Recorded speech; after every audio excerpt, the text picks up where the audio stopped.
Most architects approach Module 4 expecting a soft survey of future trends, and the ARE score reports tell you that assumption is wrong. Modules 1 through 3 cover the practice that exists today, the entities, the contracts, the ratios, the systems. Module 4 covers the practice you are about to inherit. Research is moving from academic exercise to firm differentiator. Firms without it lose work and lose clients.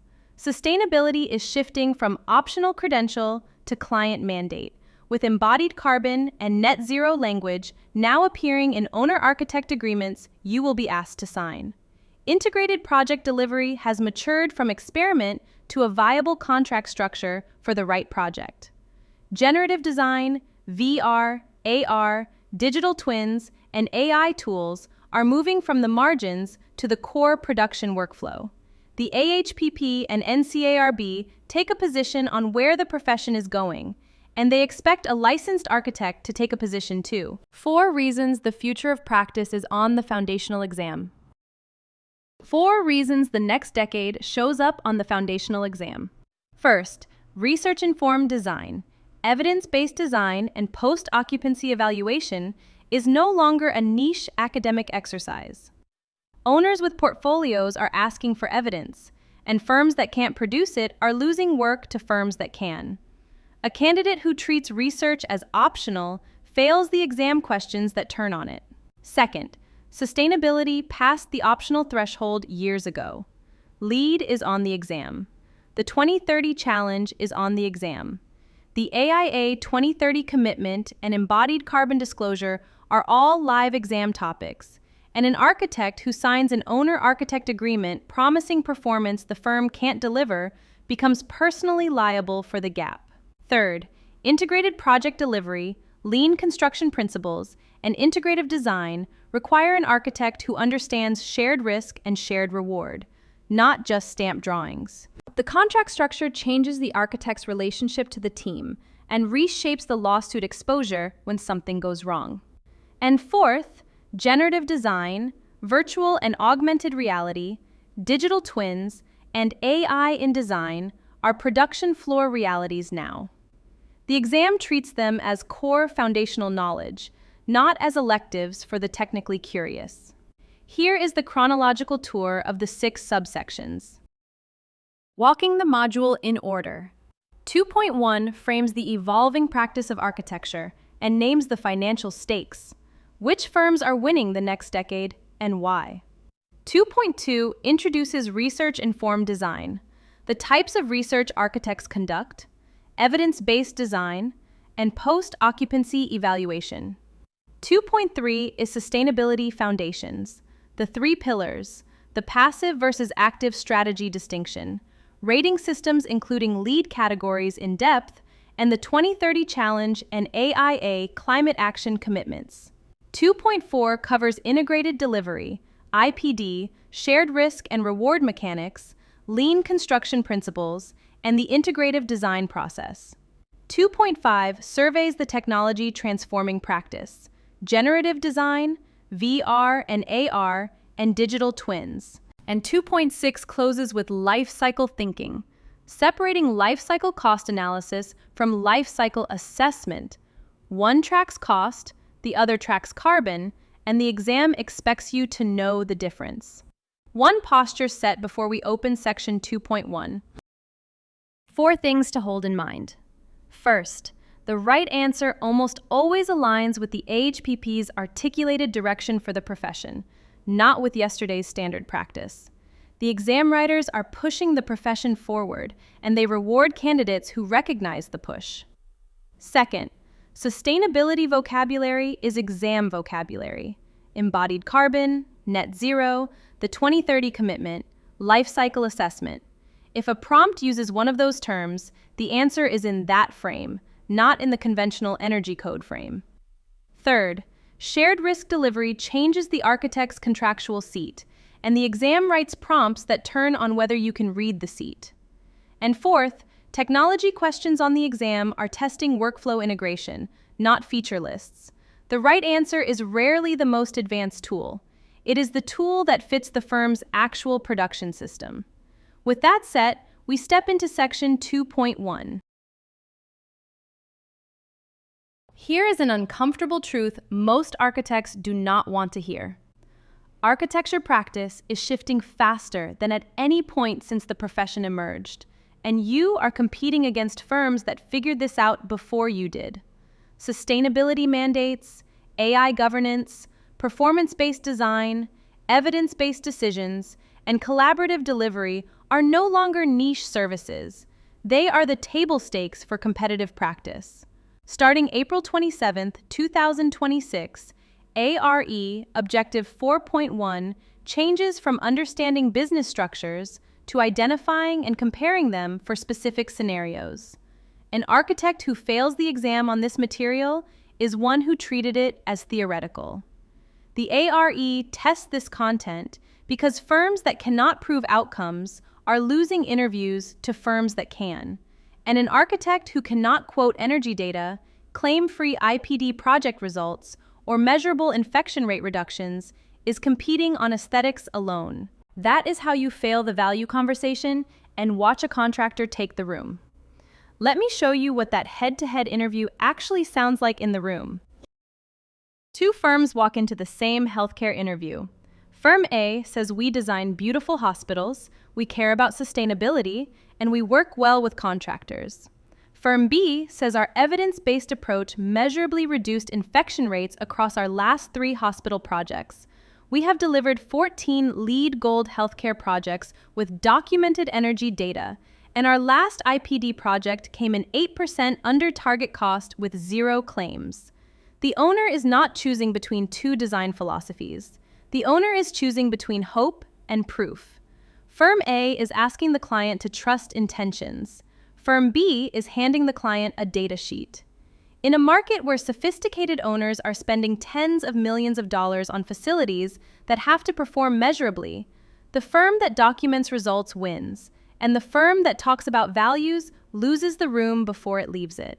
The Firm A versus Firm B split shows up across 6 specific shifts that define the evolving practice. 6 shifts define how practice is changing, and every one of them carries a competitive consequence.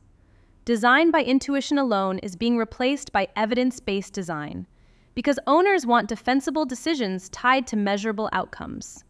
Energy code minimum is being replaced by sustainability leadership, driven by client demand, regulatory trends, and a professional duty to perform above baseline.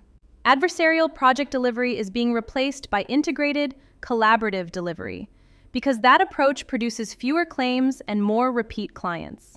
Manual exploration of options is being replaced by algorithmic and generative tools that compress weeks of studies into hours. First cost focus is being replaced by life cycle cost analysis, which is the only way to defend a higher first cost against a contractor recommending the cheaper system. And the post-construction disconnect is being replaced by digital twins and ongoing optimization, turning a one-time fee into an extended services relationship. A firm sitting on the left column of every row is competing against firms sitting on the right column. The owner sees the difference within 5 minutes of the interview. These shifts hit every career stage. What an intern needs to know is not what a principal needs to know. Every career stage encounters these shifts, but the required depth climbs sharply with seniority. An intern is expected to work inside lead documentation, use current technology fluently, and contribute to evidence-based studies without needing them explained from scratch.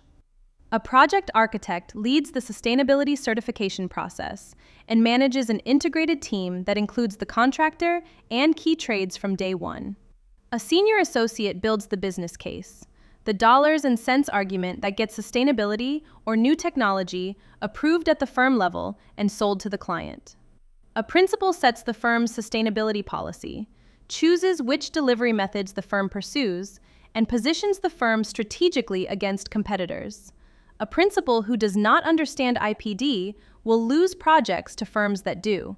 An architect who cannot discuss lifecycle cost analysis loses the value conversation to the contractor pushing the cheaper option. These topics are competitive survival skills at every level. Let me close with the 5 things you have to walk away knowing about how practice is evolving. 5 takeaways from the evolving practice of architecture. Practice is shifting faster than at any point since the profession emerged, and the ARE tests this material because the shift is no longer optional. Firms that prove outcomes with data win the interviews, and firms that claim intentions lose them to a competitor holding a project performance sheet. 6 specific shifts define the change: evidence-based design, sustainability leadership, integrated delivery, algorithmic tools, life cycle cost analysis, and ongoing post-occupancy engagement. The required depth of knowledge climbs at every career stage, from interns expected to work inside lead documentation through principals setting firm-wide policy. And every one of these topics is a competitive survival skill, not an optional elective. The financial stakes that follow this section show exactly what the numbers look like. Most architects treat methodology as theory and walk into the interview empty-handed. You cannot afford that anymore. Real numbers separate the firm that wins the project from the firm that loses it. And the difference between intuition and evidence, between energy code minimum and sustainability leadership, between design, bid, build, and integrated delivery shows up as 6-figure swings on every project. The architect who can walk a client through a 30-year life cycle cost analysis on an HVAC selection wins the conversation. The architect who shrugs and says, "Go with the cheaper system," loses it, along with the client's respect, and can be sued, personally liable, when an undocumented decision underperforms the promise. Owners are no longer asking whether these methodologies matter. They are asking the architect to prove the savings, and the firm that runs the math wins the project. Start with the HVAC decision, a 50,000 square foot office, 2 options, and a 30-year horizon. A client is building a 50,000 square foot office building and is choosing between 2 HVAC systems. The standard efficiency package costs $400,000 upfront and burns $65,000 a year to run, putting the 30-year life cycle cost at roughly $2.35 million. The high-efficiency package costs $520,000 upfront, $120,000 more, but the annual operating cost drops to $42,000. Over 30 years, the higher first cost saves the owner $570,000 in total ownership cost. The contractor at the bid table sees one column and recommends the cheaper system. The architect who runs life cycle cost analysis shows the owner the column the contractor never opened. If the architect cannot explain this math, the owner walks out with the standard package and a $500,000 loss baked into the next 3 decades of operating budget. The same dynamic plays out on project delivery. Integrated teams move money to the owner's side of the ledger. Compare integrated project delivery to traditional design bid build on the same 4 metrics. Cost growth on design bid build runs plus 5 to 10% of contract value as typical, and IPD runs 0 to 2%, a swing of 5 to 8% in the owner's favor. Schedule growth on design bid build runs plus 10 to 15%, and IPD runs 0 to 5%, which means faster occupancy and earlier revenue. Claims and litigation on traditional delivery are common. On IPD, they are rare because the participants contractually waive claims against one another. Change orders run high on design bid build and low on IPD because the contractor and key trades help design the building they are building. On a $50 million project, a 5% cost savings is $2.5 million.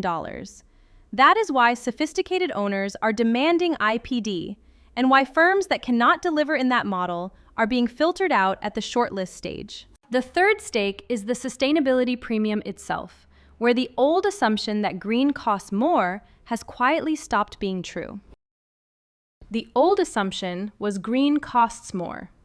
The new reality is the premium is shrinking, often near 0 for certified or silver, while the savings compound across the 50-plus year life of the building. LEED certified now lands at a 0 to 2% premium against 10 to 15% energy savings, paying back in 2 to 4 years and saving for decades after that. Silver runs 1 to 3% premium against 15 to 20% savings. Gold runs 2 to 5% premium against 20 to 30% savings. Platinum runs 5 to 10% premium against 30 to 50% savings, with payback usually inside 10 years. An owner who thinks LEED is a luxury is reading a study from 15 years ago. The architect's job is to walk in with current numbers and translate the percentages into the dollar figures that match the owner's operating budget. Walk away from this section with the 5 financial truths an architect has to be able to defend in the room. 5 takeaways from the financial stakes of practice methodology. Methodology choices are 6-figure decisions, not philosophical preferences. Every option carries a number, and the number compounds over decades. An HVAC lifecycle cost analysis can swing $570,000 on a single 50,000 square foot office building. Integrated project delivery saves 5 to 8% of project cost on comparable scopes, which is $2.5 million on a $50 million job. The LEED premium is shrinking towards 0 at the certified and silver levels, while energy savings compound across the 50-plus year life of the building. And architects who run the numbers, in front of the client and using current data, earn the trust that the contractor pushing the cheaper system never has. The numbers are the value proposition, and types of research are what generate the numbers. Architects use research throughout the design process, whether they call it research or not. The problem is that most architects use the word loosely. We talk to a few users is not research, it is anecdote.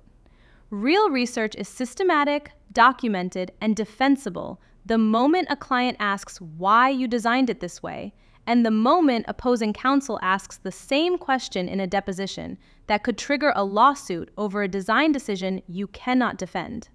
The difference matters because when the client wants to know why the exam rooms are sized the way they are, or why the wayfinding signage is placed where it is, the architect with research can point to data, and the architect with intuition can only point to taste. Owners with capital projects are increasingly unwilling to fund taste. They want evidence, and the architect who cannot generate it is competing on aesthetics against a firm that can, and personally liable for any design failure that follows from a hunch. Research breaks down 4 ways, 2 by source and 2 by data type, and you should be deliberate about which one you are doing. 2 dimensions classify any research effort. By source, research is either primary or secondary. Primary research is original data you collect yourself. User surveys, interviews, site observation, prototype testing. Secondary research is existing published information. Case studies, journals, industry standards, building codes. By data type, research is either quantitative or qualitative. Quantitative research is numerical and measurable. Energy use in kilowatt hours, traffic counts, space ratios, survey ratings on a 1 to 5 scale. Qualitative research is descriptive and experiential. User stories, aesthetic preferences, behavioral observations of how people actually move through a space. A real project usually needs all 4 woven together. Naming which type you are running on which question is the first move that turns scattered fact-finding into a defensible body of work. Let me ground that in a pediatric clinic. 5 research questions, 5 different methods, 5 different findings. Designing a pediatric clinic. Here are 5 research questions and the right type for each one. What makes kids less anxious in a clinical setting is a secondary research question. The literature on pediatric healthcare design already covers colors, wayfinding cues, and nature views in depth, and you are not the first architect to ask. What your specific users need is primary qualitative. That means interviews with pediatricians, parents, and the children themselves, capturing pain points and workflows that no journal article will surface for your project. How much floor area an exam room actually uses is primary quantitative. Run observation and measurement at existing clinics because assumed numbers from a programming book often do not match real utilization. What the traffic pattern peaks look like is also primary quantitative, counting and mapping patient flows to find bottlenecks. And what has worked in similar built projects is secondary, meaning case study review of comparable facilities to import lessons from buildings already in operation. Each question matches one method. Mismatching them is how good intentions produce useless data. Once you collect data, the test is whether the findings are trustworthy. 5 quality criteria separate research from a survey of 3 friends. 5 criteria separate research a client will fund from research a client will dismiss. Validity asks whether the study measures what it claims to measure. A comfort survey that only logs temperature has missed humidity, glare, and acoustic stress. Reliability asks whether the results would repeat if you ran the study a second time. One observation on one day is not a finding. Objectivity asks whether the researcher's bias contaminated the result. Interviewing only people who already like your design is not data, it is confirmation. Relevance asks whether the source research applies to your specific situation. Hospital research does not automatically transfer to a school. Sample size asks whether you collected enough data to support the conclusions you are drawing. 3 interviews is a coffee chat, not a basis for a major design decision. Any one of these red flags is enough to gut the credibility of a design recommendation when a sharp client pushes back. 5 things to walk away with about research before we get to the methodology that built on it: evidence-based design. 5 takeaways from research types in architecture. Anecdote is not research. Real research is systematic, documented, and defensible the moment a client questions a design choice. Every research effort falls along 2 dimensions, by source and by data type, giving 4 named categories an architect should be able to identify on demand. The job is to match the question to the method, primary or secondary, quantitative or qualitative, so the data you collect can actually answer the question you asked. 5 quality criteria: validity, reliability, objectivity, relevance, and sample size separate findings that hold up in front of a client from a survey of 3 friends. And real research is what lets you answer the question every client eventually asks, which is, why did you design it this way? With evidence-based reasoning rather than a shrug about what looked nice. Every architect should understand why evidence-based design, or EBD, became impossible to ignore. It started in healthcare because design decisions in a hospital measurably affected whether patients lived or died, how fast they recovered, and how many infections they picked up while they were inside the building.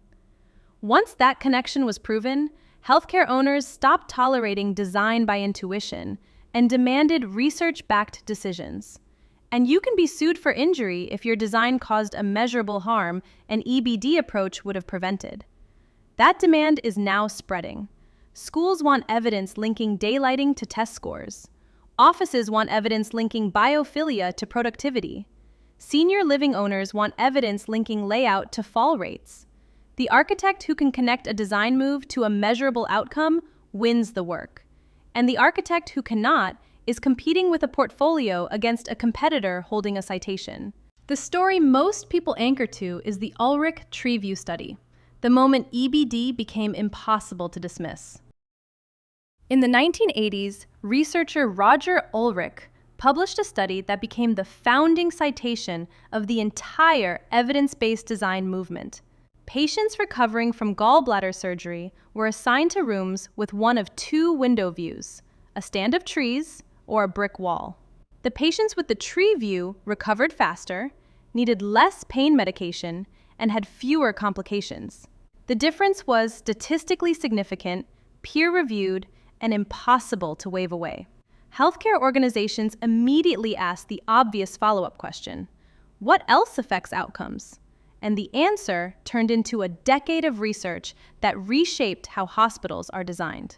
The Center for Health Design was founded specifically to catalog and disseminate this body of work, and it is now the primary reference any healthcare architect cites in front of a sophisticated owner. Once the door opened, the research findings stacked up. Here are 6 that every healthcare architect should know cold. 6 evidence-backed design moves a healthcare architect should be able to cite without notes. Single patient rooms reduce hospital-acquired infections, with documented reductions over 50% in some infection categories. Decentralized nursing stations reduce the distance nurses walk in a shift, returning roughly 30% more time to direct patient care at the bedside.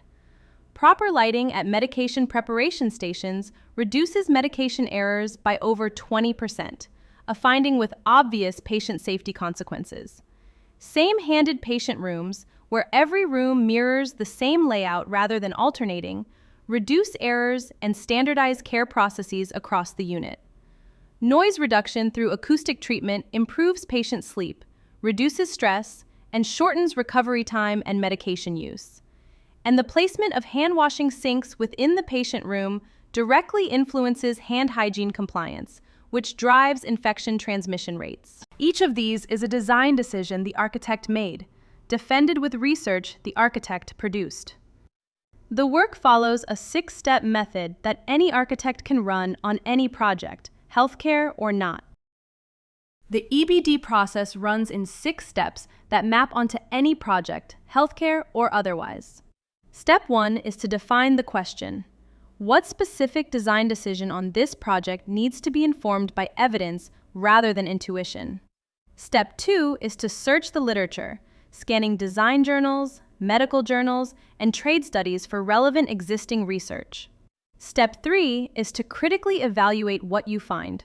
Sample size, methodology, peer review, recency, and relevance to your specific context all need to check out before you cite a finding. Step 4 is to apply the evidence to design decisions and to document which finding drove which choice, because that documentation is what you will hand the client when they ask why. Step 5 is to measure outcomes after occupancy through a structured post-occupancy evaluation tied to the question you originally asked. And step 6 is to share findings publicly through publication, conference presentation, or trade article, because the field only grows if practitioners contribute back to it. And the method does not stop at hospitals. 4 other building types are already running EBD against measurable, owner-facing outcomes. EBD is no longer a healthcare-only practice. Schools are running EBD against daylighting, acoustics, and indoor air quality, with outcomes measured in test scores, attendance, and teacher retention. Offices are using EBD on biophilia, collaborative space planning, and ergonomic design, with outcomes measured in productivity, sick days, and employee satisfaction survey results. Retail clients are running EBD on layout, lighting, and wayfinding, with outcomes measured in sales per square foot, dwell time per visit, and customer satisfaction. Senior living owners are running EBD on fall prevention, wayfinding for cognitive decline, and the placement of social gathering spaces, with outcomes measured in fall rates, medication usage, and resident engagement metrics.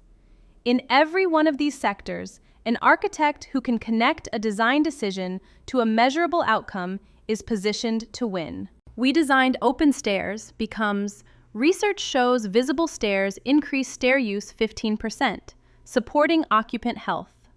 The second sentence wins the room. Walk away with 5 takeaways before we close the loop with post-occupancy evaluation. 5 takeaways from evidence-based design. EBD started in healthcare because design choices measurably affected whether patients lived, recovered, or picked up an infection inside the building. The Ulrich Tree View study from the 1980s made the design-to-outcome link impossible to dismiss and launched the discipline that the Center for Health Design now catalogs. 6 evidence-backed moves: single patient rooms, decentralized nursing, lighting at med stations, same-handed rooms, noise reduction, and sink placement are now standard knowledge for any healthcare architect. EBD itself follows a repeatable 6-step method that runs on any project type. Define the question, search the literature, evaluate critically, apply the evidence, measure outcomes after occupancy, and share findings back to the field. And the method has spread well beyond hospitals. Schools, offices, retail, and senior living are all running EBD against outcomes, which is exactly what post-occupancy evaluation lets you measure. POE is post-occupancy evaluation, and it is the most underutilized tool in the profession. Most architects never know whether their buildings actually work. They finish construction, photograph the project for the portfolio, and move on. They assume the building works as intended, the users are happy, the energy performance matches what was predicted, and the spaces are used the way they were designed. Those assumptions are often wrong, sometimes catastrophically wrong. A 40-person healthcare firm in Atlanta repeated the same HVAC sizing error on 2 consecutive clinics because they never ran a POE on the first one. By the time the south-facing exam rooms at the second clinic were running 4 to 6 degrees over set point every afternoon, the remediation bill was $198,000, and the owner sued the firm, arguing the architects were personally liable for replicating a design error a single POE would have caught. A firm that runs POE walks into the next interview with data.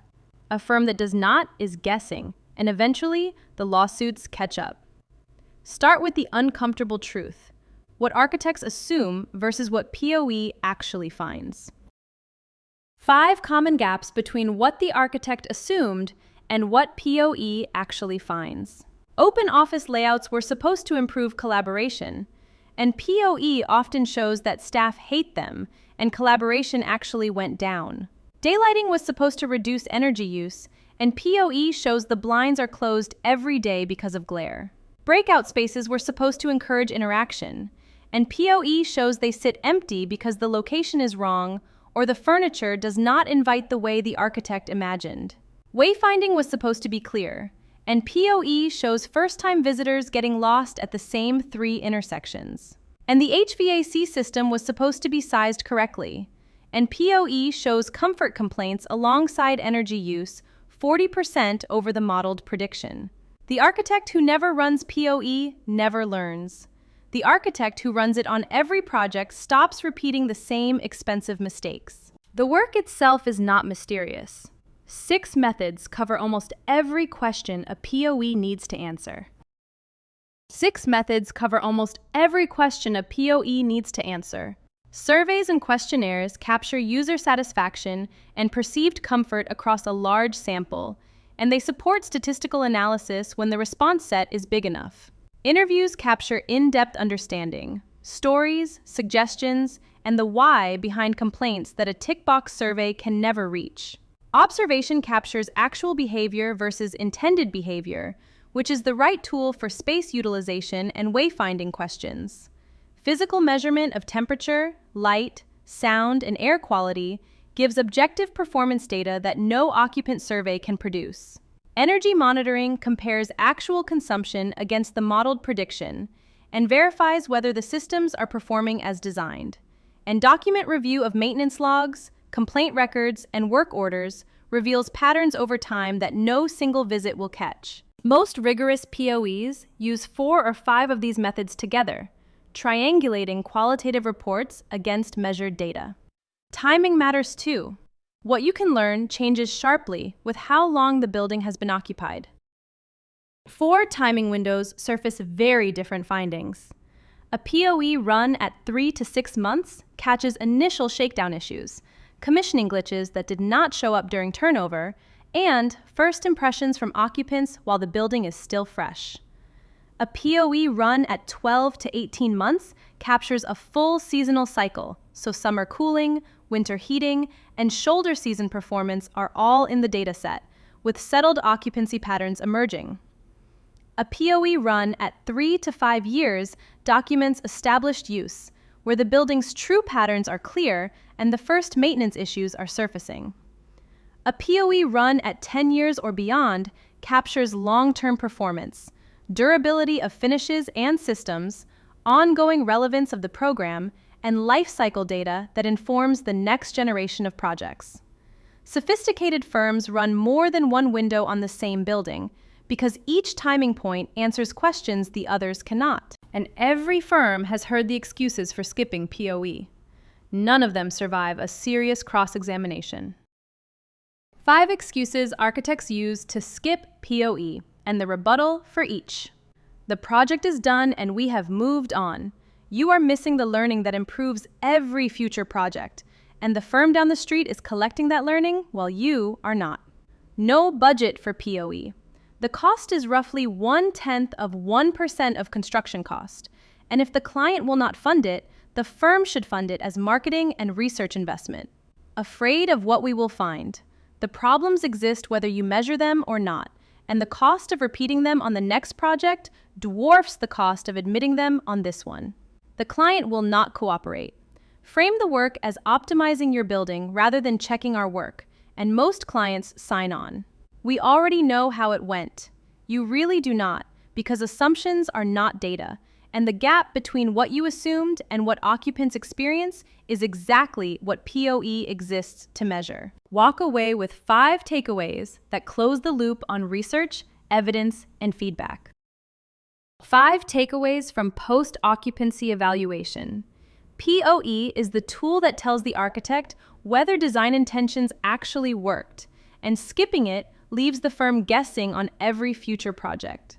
The gap between what architects assume and what POE actually finds is where the 6-figure design mistakes live. Repeated HVAC sizing errors, glare complaints, never used breakout rooms. 6 methods cover almost every POE question: surveys, interviews, observation, physical measurement, energy monitoring, and document review. And a rigorous evaluation combines 3 or 4 of them.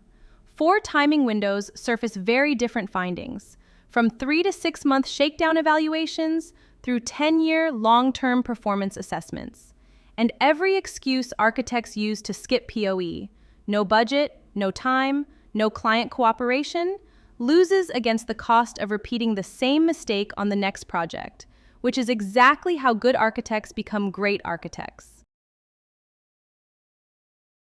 Most architects use the word sustainability as if it means green, and you can see the consequence in the buildings the profession produces. The default reading reduces it to a single dimension: energy use, carbon, materials, and treats every other consideration as separate from the green agenda. That reading produces buildings that fail in ways that get the firm sued, get the certification revoked, or simply leave the project empty. A net zero project nobody can afford to lease is not sustainable. An affordable housing project with energy bills its tenants cannot pay is not sustainable. And the displacement liability eventually lands at the firm that designed it.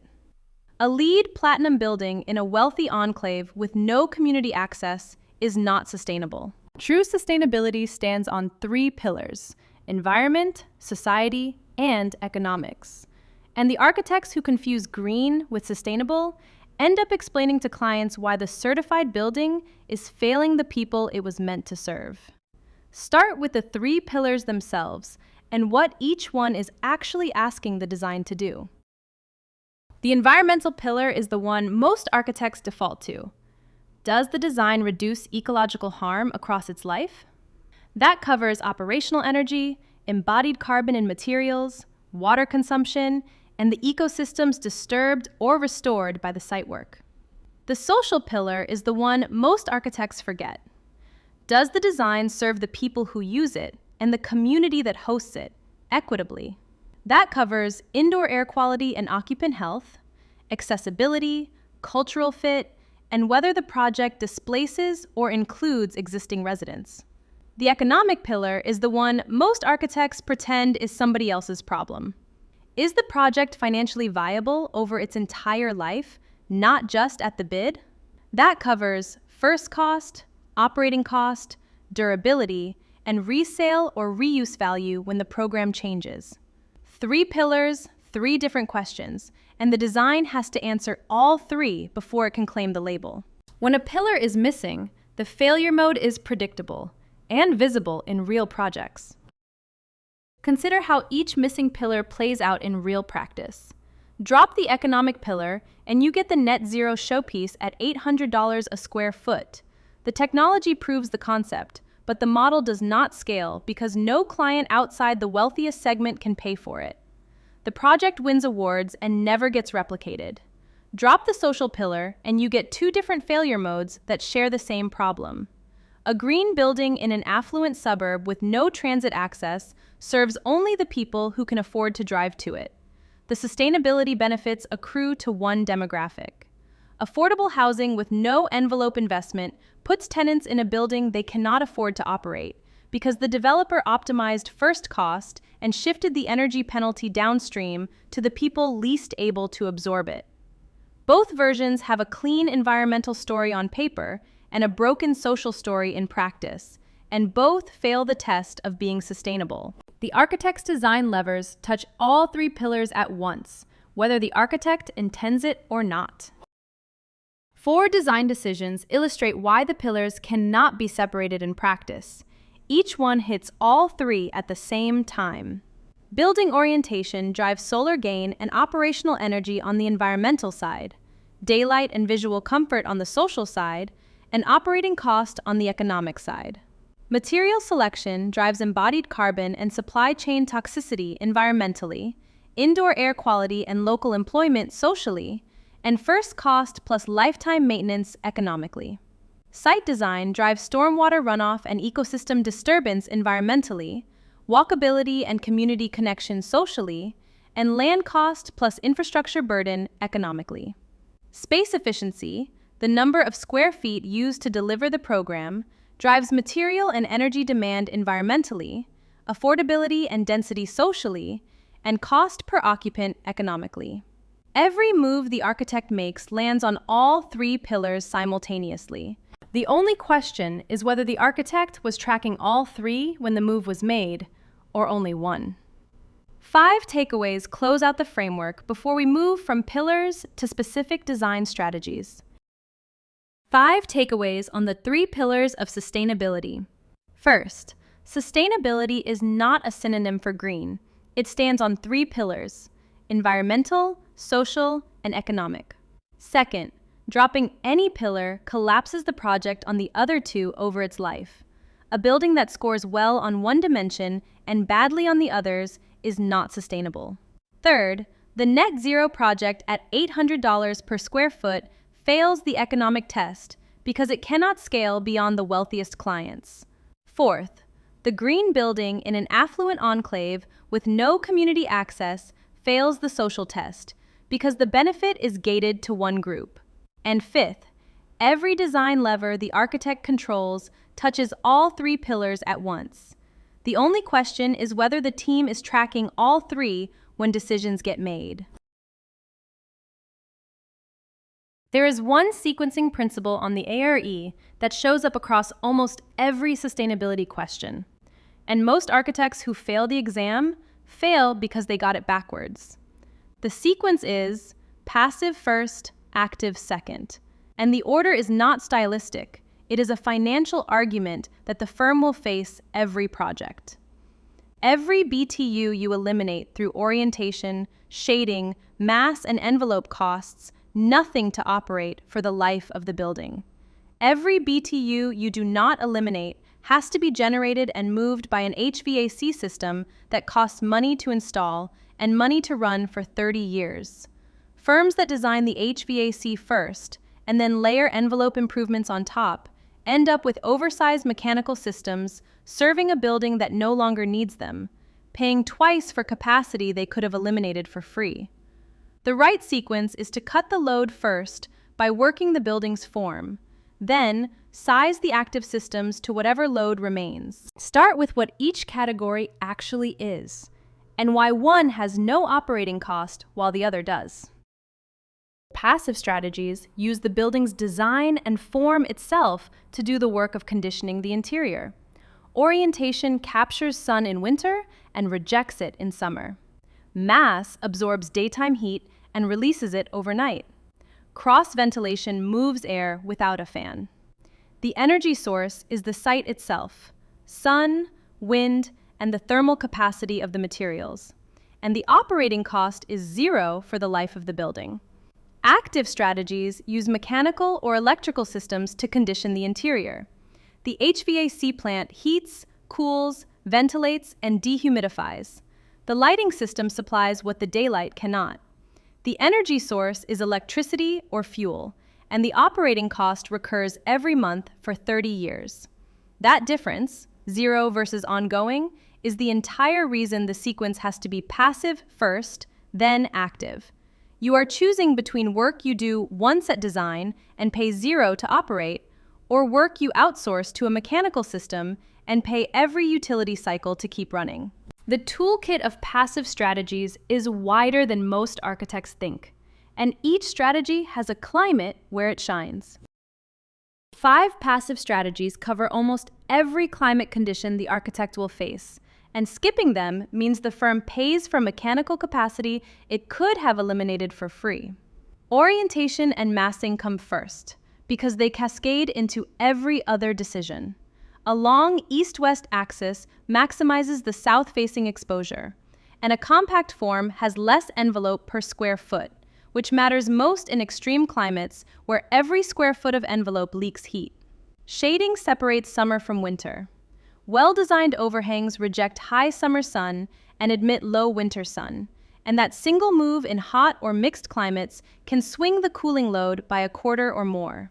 Natural ventilation works in mild and moderate climates where outdoor air is close enough to comfortable that moving it through the building eliminates fan energy entirely. Daylighting works everywhere. Clear stories and light shelves bring usable daylight deep into floor plates and cut lighting energy at the same time they improve occupant satisfaction. And thermal mass works in any climate with a meaningful day-night swing because concrete and masonry absorb heat by day and release it overnight, flattening the load curve the HVAC system has to chase. Get the sequence wrong, and the active systems get sized for a load that should have been eliminated first. 5 steps describe the sequence that consistently produces lower cost, lower energy buildings. Step 1 is to establish what the climate and site are actually giving you for free: sun path, prevailing wind direction, the day-to-night temperature swing, and the daylight availability across the year. These are the resources the design will use, and you cannot use them if you have not mapped them. Step 2 is to optimize orientation and massing before any mechanical system has been sized. A long east-west axis and a compact envelope are decisions that cost nothing and pay back every operating cycle for the life of the building. Step 3 is to tune the envelope and shading until the heating and cooling loads are at their irreducible floor. Insulation, glazing selection, and overhangs are still cheaper than mechanical capacity. Step 4 is where the HVAC plant finally gets sized, but now it is being sized to a much smaller residual load, not the original code minimum load. The capital cost drops because the plant is smaller, and the operating cost drops because the plant is doing less work. Step 5 is to layer renewables on top. Photovoltaics and other on-site generation handle whatever load remains after every cheaper move has already been made. 5 takeaways tie the sequence to the savings it generates. 5 takeaways on the passive versus active sequence. First, passive strategies use the building's form and site resources, so their operating cost is zero across the entire life of the project. Second, active strategies recur every utility cycle for 30 years. Every unit of load you eliminate passively saves money twice. Third is the sequencing rule itself. Maximize passive first, then size active systems to the residual load, because sizing HVAC before tuning the envelope locks in capacity you no longer need. Fourth, the passive toolkit is broader than orientation alone. Massing, shading, natural ventilation, daylighting, and thermal mass each map to a climate condition where they shine. And fifth, renewables come last in the sequence, not first, because PV offsets the residual load only after every cheaper move has already been made. Most architects assume that if you design a green building, calling it green is enough. You are wrong. And the difference between a designed green claim and a certified green claim matters to clients, lenders, and tenants in ways that produce lawsuits when the claim cannot be defended. Anyone can call a project sustainable. The marketing collateral writes itself. A third-party rating system requires the project team to document specific measures, submit evidence, and pass an outside review before any label gets applied. That review is what converts a claim into a verified achievement, and it is also what gives the client something to defend in a deposition if a green claim is ever challenged. The rating system landscape is not monolithic.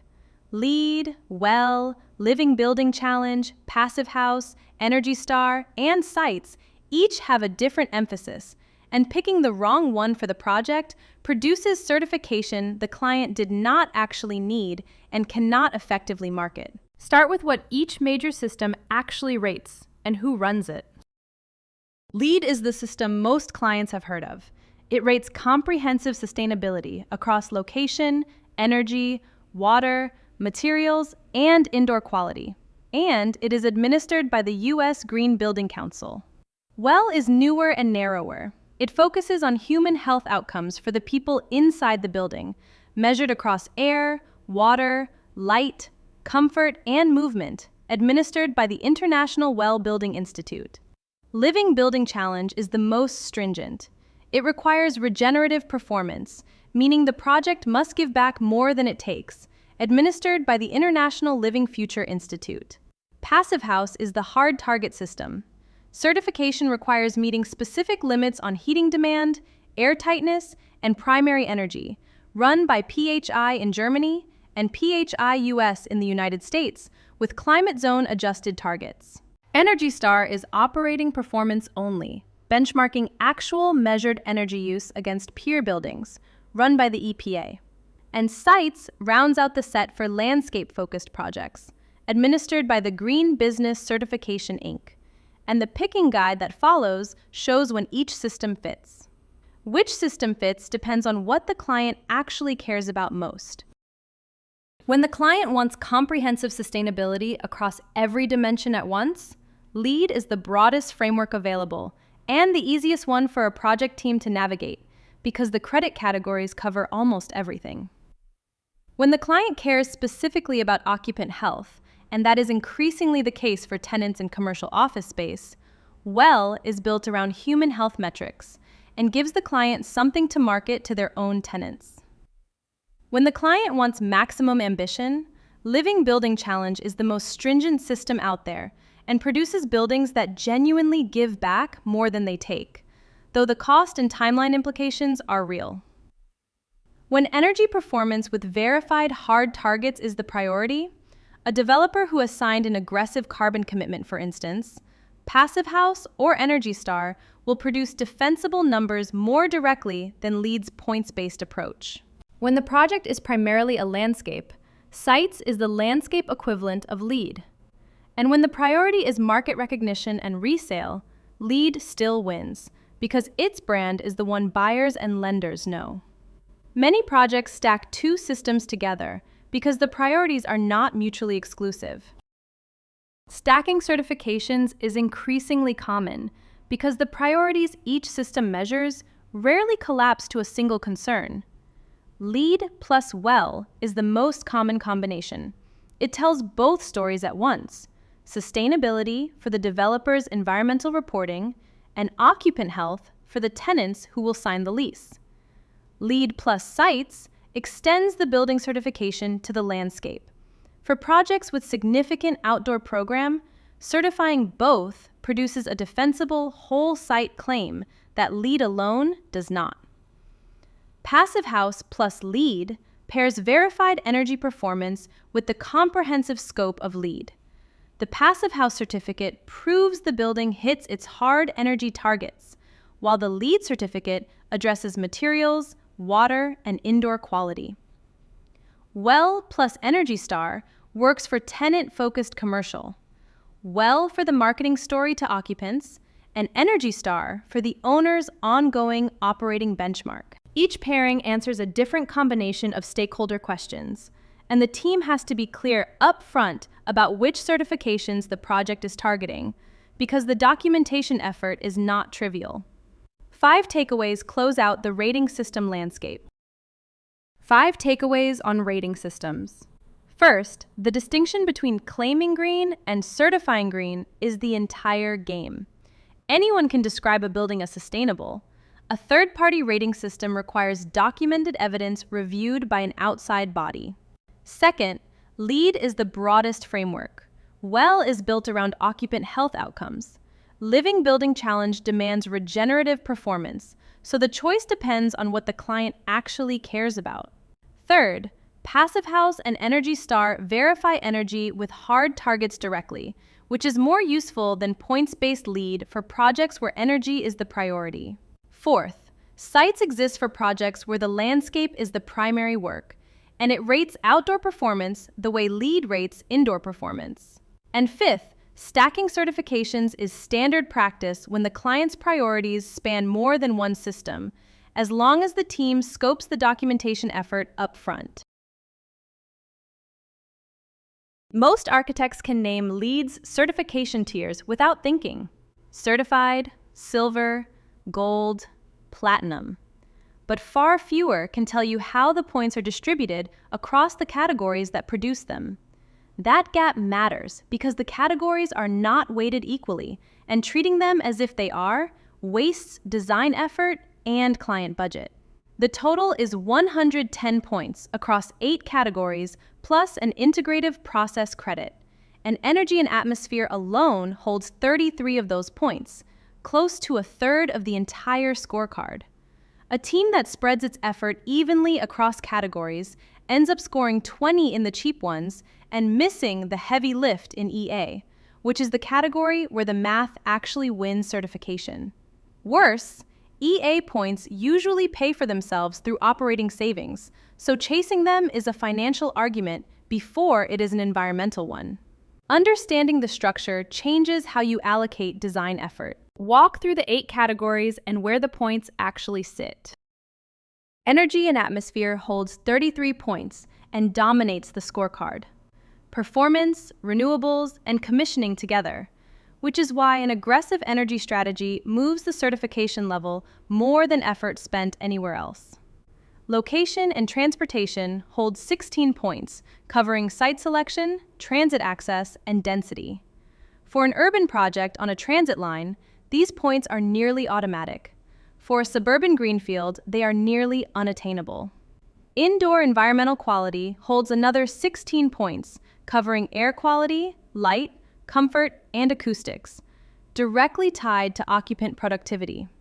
Materials and Resources holds 13 points, covering life cycle assessment, recycled content, and construction waste diversion.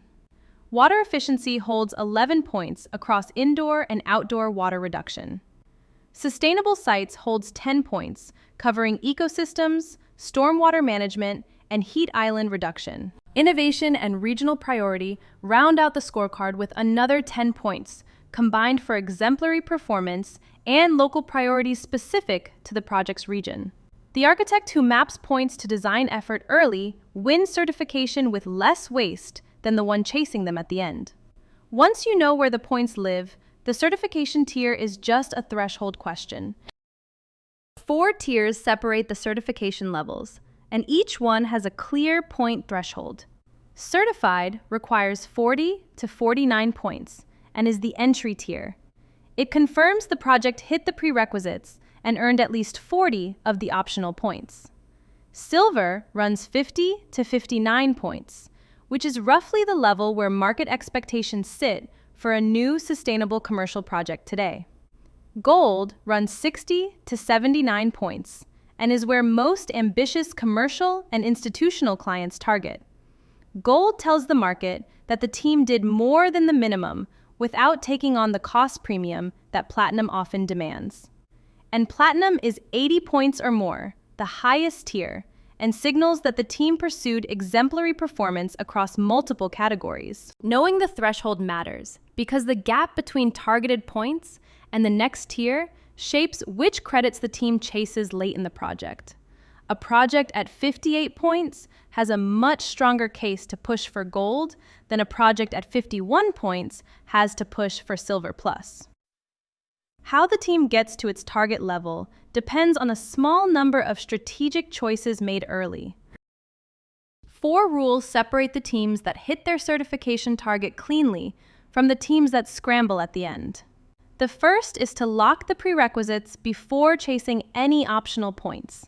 Prerequisites are the gating items. Without them, no certification is possible at any tier, so they have to be confirmed early when the schedule still allows them to be addressed.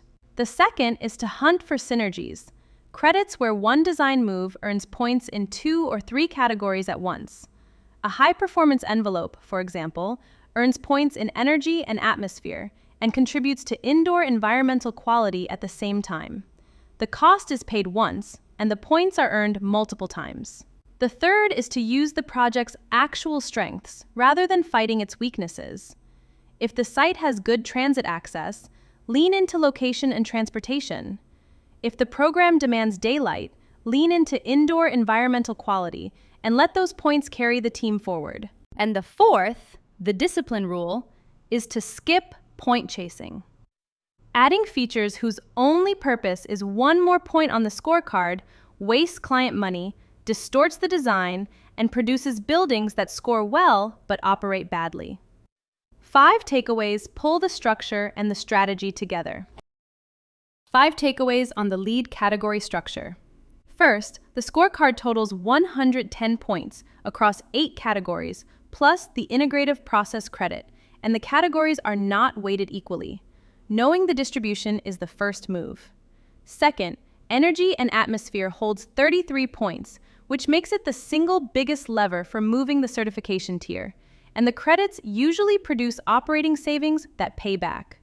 Third, the 4 tiers, certified at 40, silver at 50, gold at 60, platinum at 80, define which credits get pursued late as the team approaches its target threshold.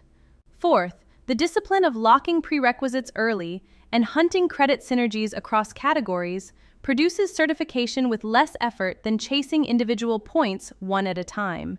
And fifth, point chasing distorts the design and wastes client budget, so the team must be willing to leave points on the table when pursuing them no longer serves the project. Most architects still treat the 2030 challenge as voluntary positioning, and you can see the consequence. Their firms are losing work to competitors who started 10 years ago. Buildings account for roughly 40% of global carbon emissions, which means the architectural profession sits in a position where its choices move the climate math more than almost any other industry. Architecture 2030 issued the 2030 Challenge in 2006, calling on every new building and major renovation to be carbon neutral by 2030. That sounded ambitious at the time.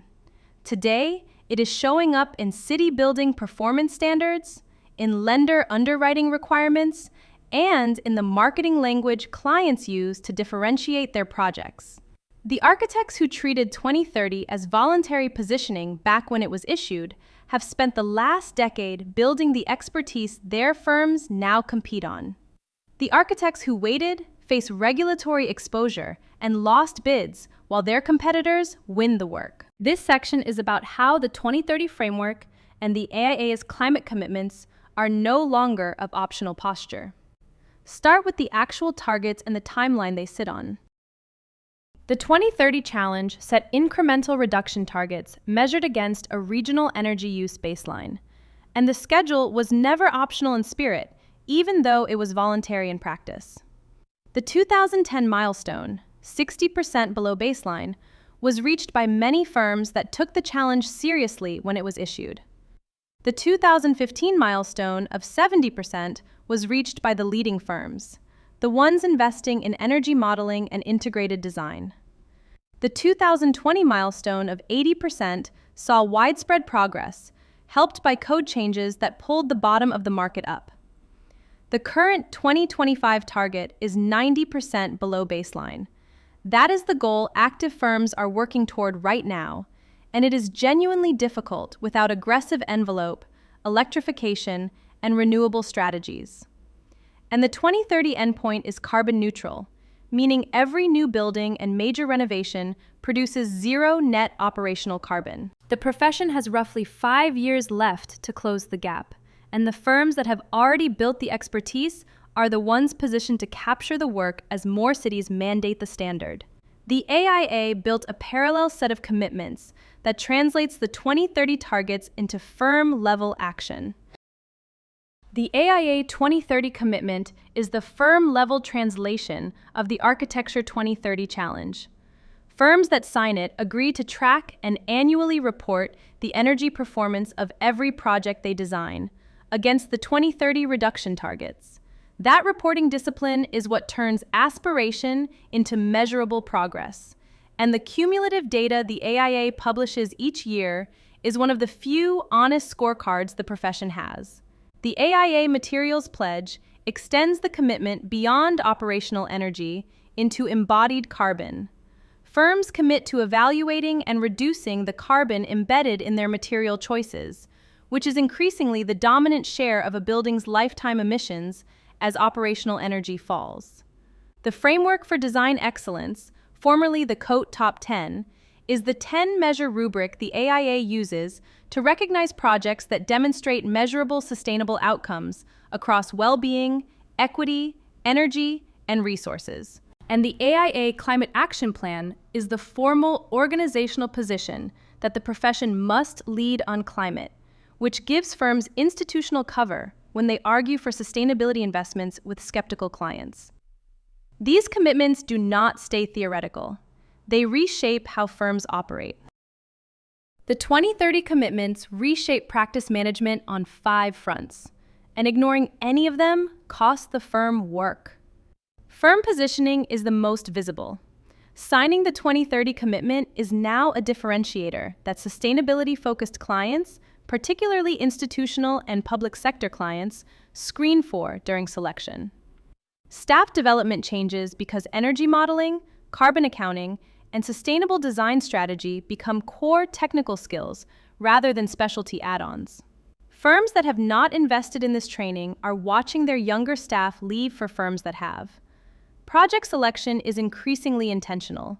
Some firms now decline work, like fossil fuel infrastructure or expansion projects that conflict with their commitments, and they treat that discipline as part of their value proposition. Fee structures shift as energy modeling, carbon analysis, and sustainability consulting become billable additional services rather than pro bono add-ons, opening a revenue stream that did not exist a decade ago. And risk management becomes essential because climate-related building codes, operational carbon limits, embodied carbon limits, electrification mandates are tightening year over year, and firms must stay ahead of regulation or get caught delivering non-compliant work. 5 takeaways close the section before we move from sustainability into the next sustainability application. 5 takeaways on the 2030 framework and its impact on practice. First, buildings produce roughly 40% of global carbon emissions when operational and embodied are combined, putting the profession in a position where its choices move the climate math more than any other industry. Second, the 2030 challenge calls for carbon-neutral new construction and major renovation by 2030, and the current active target, 90% below baseline, is where leading firms are working today. Third, the AIA 2030 commitment translates those targets into firm-level reporting, requiring signatory firms to track and report energy performance annually, which is how aspiration becomes measurable. Fourth, cities are no longer waiting for voluntary commitments. They are codifying 2030 targets into mandatory building performance standards, making the framework effectively regulatory, whether the firm signed up or not. And fifth, practice management is reshaping across 5 fronts: positioning, staff development, project selection, fees, and risk management, so firms that prepared early hold the competitive advantage. Most architects who describe their firm as collaborative mean it sincerely, and watch the collaboration fall apart the moment money is on the line. Collaboration without aligned financial incentives is fragile. It works until the first moment interests diverge, and then it breaks, usually with a change order or a claim attached.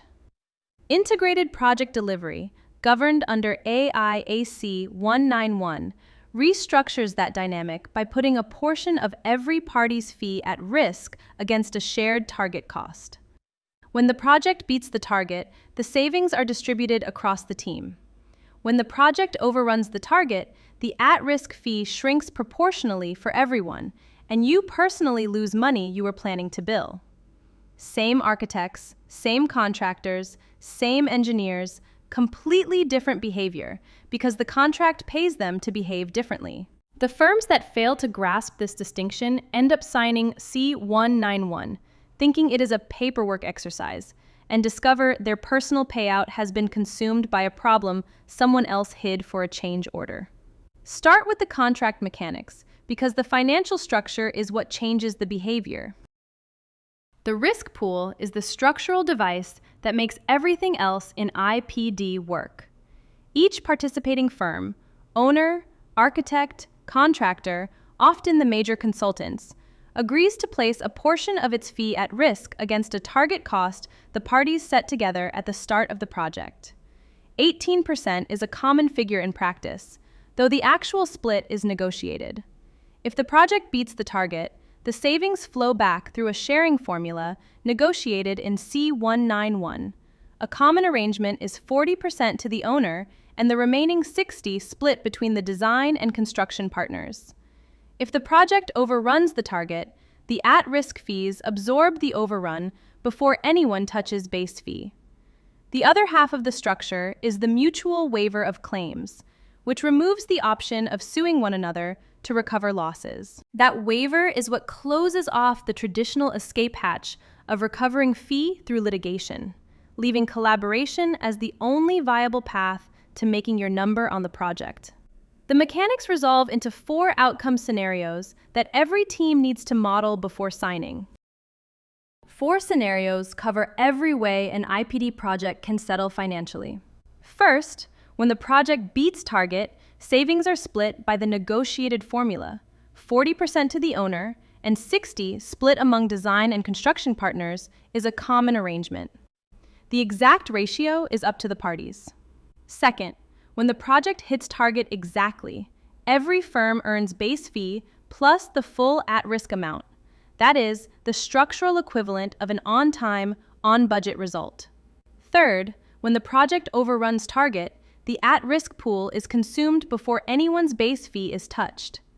That ordering protects parties from pure loss while keeping real skin in the outcome. Fourth, in a catastrophic overrun beyond the at-risk pool, the contract typically routes the remaining gap to the owner.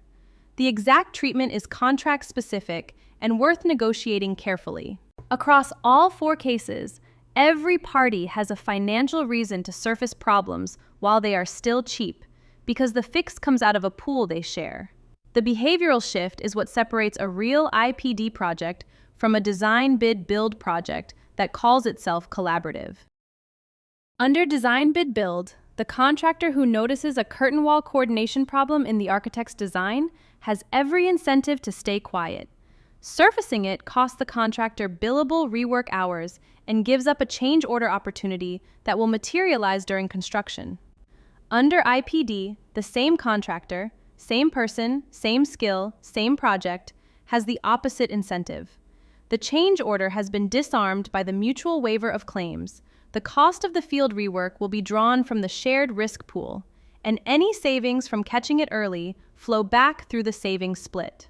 The 4 phrases on the left are the predictable behaviors of conventional delivery, and the 4 phrases on the right are what replaces them when fee is genuinely shared. The shift is not about who the people are. It's about what the contract pays them to do. Pull the framework together with the 5 takeaways that govern any IPD evaluation. 5 takeaways on IPD shared risk and reward. First, collaboration without aligned financial incentives is fragile.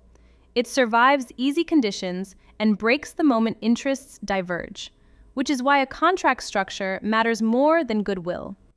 Second, AIAC 191 places each participating firm's fee at risk against a jointly set target cost, and the at-risk portion is what makes early problem surfacing the financially rational choice. Third, the mutual waiver of claims closes off the litigation path, which removes the conventional escape hatch and leaves shared problem-solving as the only route to recovering fee. Fourth, when the project beats the target, the savings are split by negotiated formula. When the project overruns, the at-risk pool is consumed proportionally before anyone touches base fee. And fifth, IPD is most often paired with lean construction principles, which is the next section. The two frameworks reinforce each other, with lean providing the operational discipline that makes the financial alignment of IPD actually pay out. If you have ever watched a construction site sit idle waiting for a delivery, or a design team rework drawings nobody downstream had asked for, you have watched lean construction's core diagnosis play out in real time. Lean takes the manufacturing principles Toyota developed for its production system and applies them to the design and construction of buildings. The core insight? Most of what happens on a project, waiting, rework, idle inventory, unnecessary motion, adds zero value to the finished work, and your firm pays for every minute of it. Lean treats those activities as waste, and waste elimination as the primary mechanism for improving outcomes. The framework pairs naturally with IPD because both depend on cross-discipline collaboration and on every party actually caring about overall project performance rather than their slice. Where IPD supplies the financial alignment, Lean supplies the operational discipline. Run Lean inside an IPD contract, and you take real money out of the project as savings. Run Lean inside a conventional contract, and the savings flow mostly to the owner. Start with the 5 core principles that govern every Lean implementation. 5 principles drive every Lean implementation. The first is to define value from the customer's point of view, outcomes the owner cares about, not deliverables the architect happens to produce. The second is to map the value stream, which means writing down every step of the process and labeling each one as either adding value to the customer or not. The third is to eliminate the steps that don't add value, which sounds obvious until you realize that most steps in a typical design and construction workflow are non-value adding under that definition. The fourth is to create flow, smooth, continuous work without bottlenecks or stop-and-go handoffs that introduce waiting and rework. And the fifth is to pull rather than push. Work begins when downstream demand triggers it, not when an upstream schedule says it should. Pull discipline is what makes just-in-time material delivery work on a construction site and what keeps designers from producing drawings nobody is ready to use. Lean identifies 8 specific categories of waste, and the 6 most prevalent on architecture projects are worth memorizing. Lean catalogs 8 wastes in total, the 6 in this table, plus transportation and motion, which the slide also lists. The 6 here dominate architecture and construction because they show up on nearly every project, regardless of size or delivery method. Waiting is the most common. Drawings idle while a client decides, trades idle while materials arrive, the whole team idle while one approval works its way through a chain. Defects are next.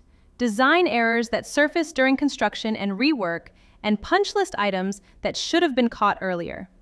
Overproduction is the waste of producing more drawings, more detail, or more material than anyone downstream actually needs. Inventory is the related waste of letting unused design options or staged materials sit in queue, tying up capacity. Overprocessing is doing more work than the phase requires. Modeling fasteners at schematic design is the classic example. And unused talent is the waste of assigning experienced workers to basic tasks while the project's hardest problems sit unsolved. Lean is not asking the team to work faster. It's asking the team to stop doing things that don't help. The operational mechanism that drives waste elimination on a daily basis is the last planner system.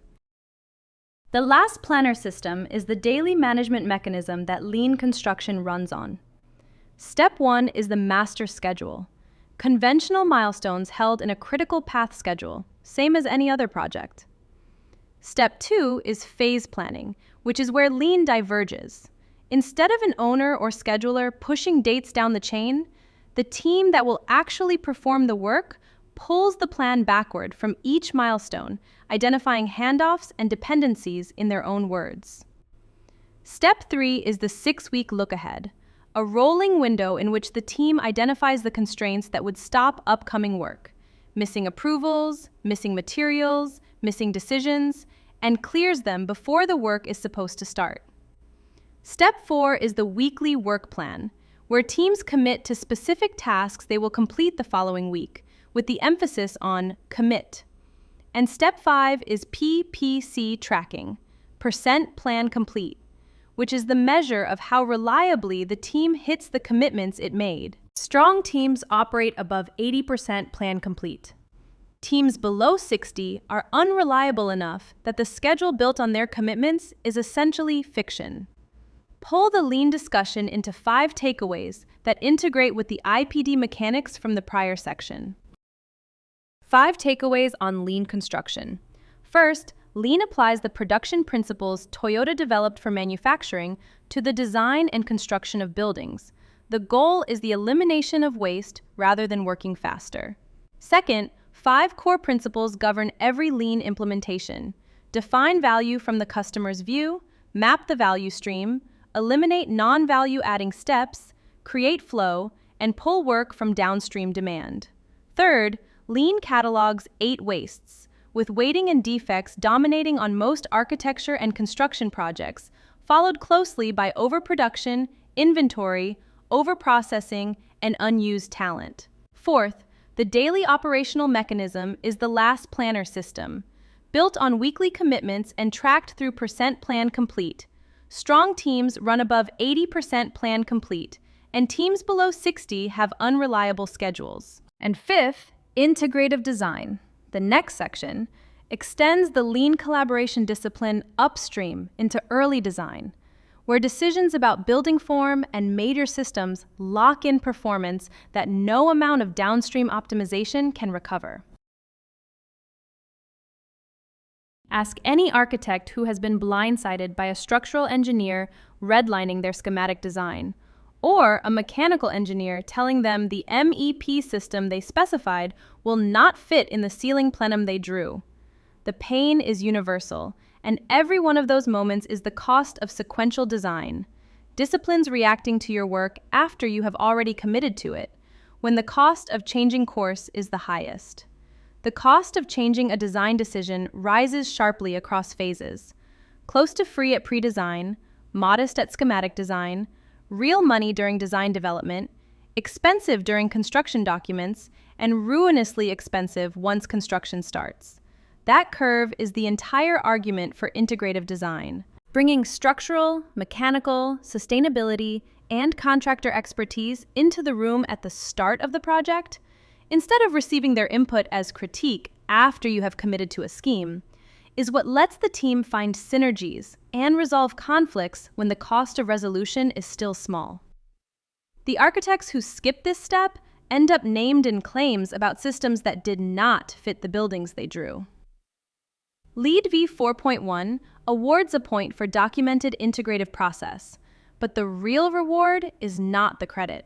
It's the building you could not have designed any other way.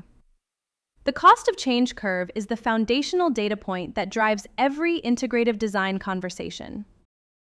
5 points on the cost of change curve cover every phase a project moves through. At pre-design, fundamental decisions about building form and siting are essentially free to alter. Nothing has been drawn that needs to be redrawn. At schematic design, major systems choices and massing are still flexible. Edits cost real time, but the cost is recoverable within the same phase. At design development, detailed design is being committed across multiple disciplines, and a change at this point cascades through structural, mechanical, electrical, and plumbing coordination simultaneously, which is why the cost rises sharply. At construction documents, Only minor refinements are still feasible without an effective restart of coordination, and the labor cost of pushing a change through the full document set is high. And during construction, changes generate change orders and resequencing costs that often dwarf the cost of the original decision. The implication is direct. Every meaningful conversation about building performance should happen before DD, ideally at SD or earlier. Integrative design produces 4 specific benefits that justify the early engagement effort. 4 benefits separate an integrative design process from a conventional sequential one. The first is the discovery of synergies. When daylighting strategy, building envelope, MEP sizing, and electric lighting design are all discussed together at SD, the daylight strategy reduces the MEP load, which reduces equipment size, which reduces the electric lighting demand, which feeds back into the daylight calculations. None of those connections surface when each discipline solves its piece in isolation. The second is conflict resolution in design rather than the field, where MEP coordination problems are caught on paper at 1/10 of the cost of catching them during construction. The third is building performance as a system.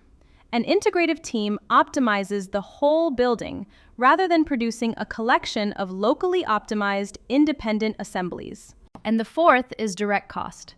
Right-sized systems and avoided rework reduce both first cost and operating cost in ways that compound across the life cycle. 6 disciplines belong in the room early, and the cost of leaving any one of them out is paid later. 6 disciplines belong in the room from pre-design onward, and the cost of leaving any one out is paid later in the project. The owner is the source of program priorities, goals, and constraints. The integrative process cannot start until those are articulated clearly enough to design against. The architect leads design and integrates the other disciplines into a coherent whole. The structural engineer brings the opportunities and constraints that shape massing and span decisions, which influence the floor plate, which influences daylighting, which influences MEP. The MEP engineer brings system sizing logic that depends on envelope decisions made simultaneously rather than after the fact. The sustainability consultant brings the performance targets and the analysis loop that turns design alternatives into measured outcomes. And when delivery is CMAR or IPD, the contractor brings constructability feedback and real-time cost data, which closes the loop on whether a proposed solution is buildable inside the budget. The slide notes a 7th participant, the commissioning agent for performance verification planning. And on projects with aggressive performance targets, that role belongs in the room as well. Pull the integrative design discussion into the 5 takeaways that drive the integration with downstream technology decisions. 5 takeaways on integrative design. First, the cost of changing a decision rises sharply across project phases. Edits at pre-design are nearly free. Edits at construction are ruinously expensive, and every meaningful performance conversation should occur before design development. Second, early integration surfaces synergies that sequential design cannot see, because the connections between envelope, MEP, daylighting, and structural systems only emerge when the disciplines discuss them together rather than in sequence. Third, conflicts resolved on paper during design cost a small fraction of conflicts caught in the field, and the savings compound through every coordinated discipline. Fourth, at minimum, 6 disciplines need to engage by pre-design: owner, architect, structural, MEP, sustainability consultant, and on CMAR or IPD projects the contractor, with the commissioning agent added for performance-driven work. And fifth, technology platforms are now extending integrative reach across teams that could not coordinate this tightly a decade ago, which is the next section. The tooling shapes what integrative design can actually achieve.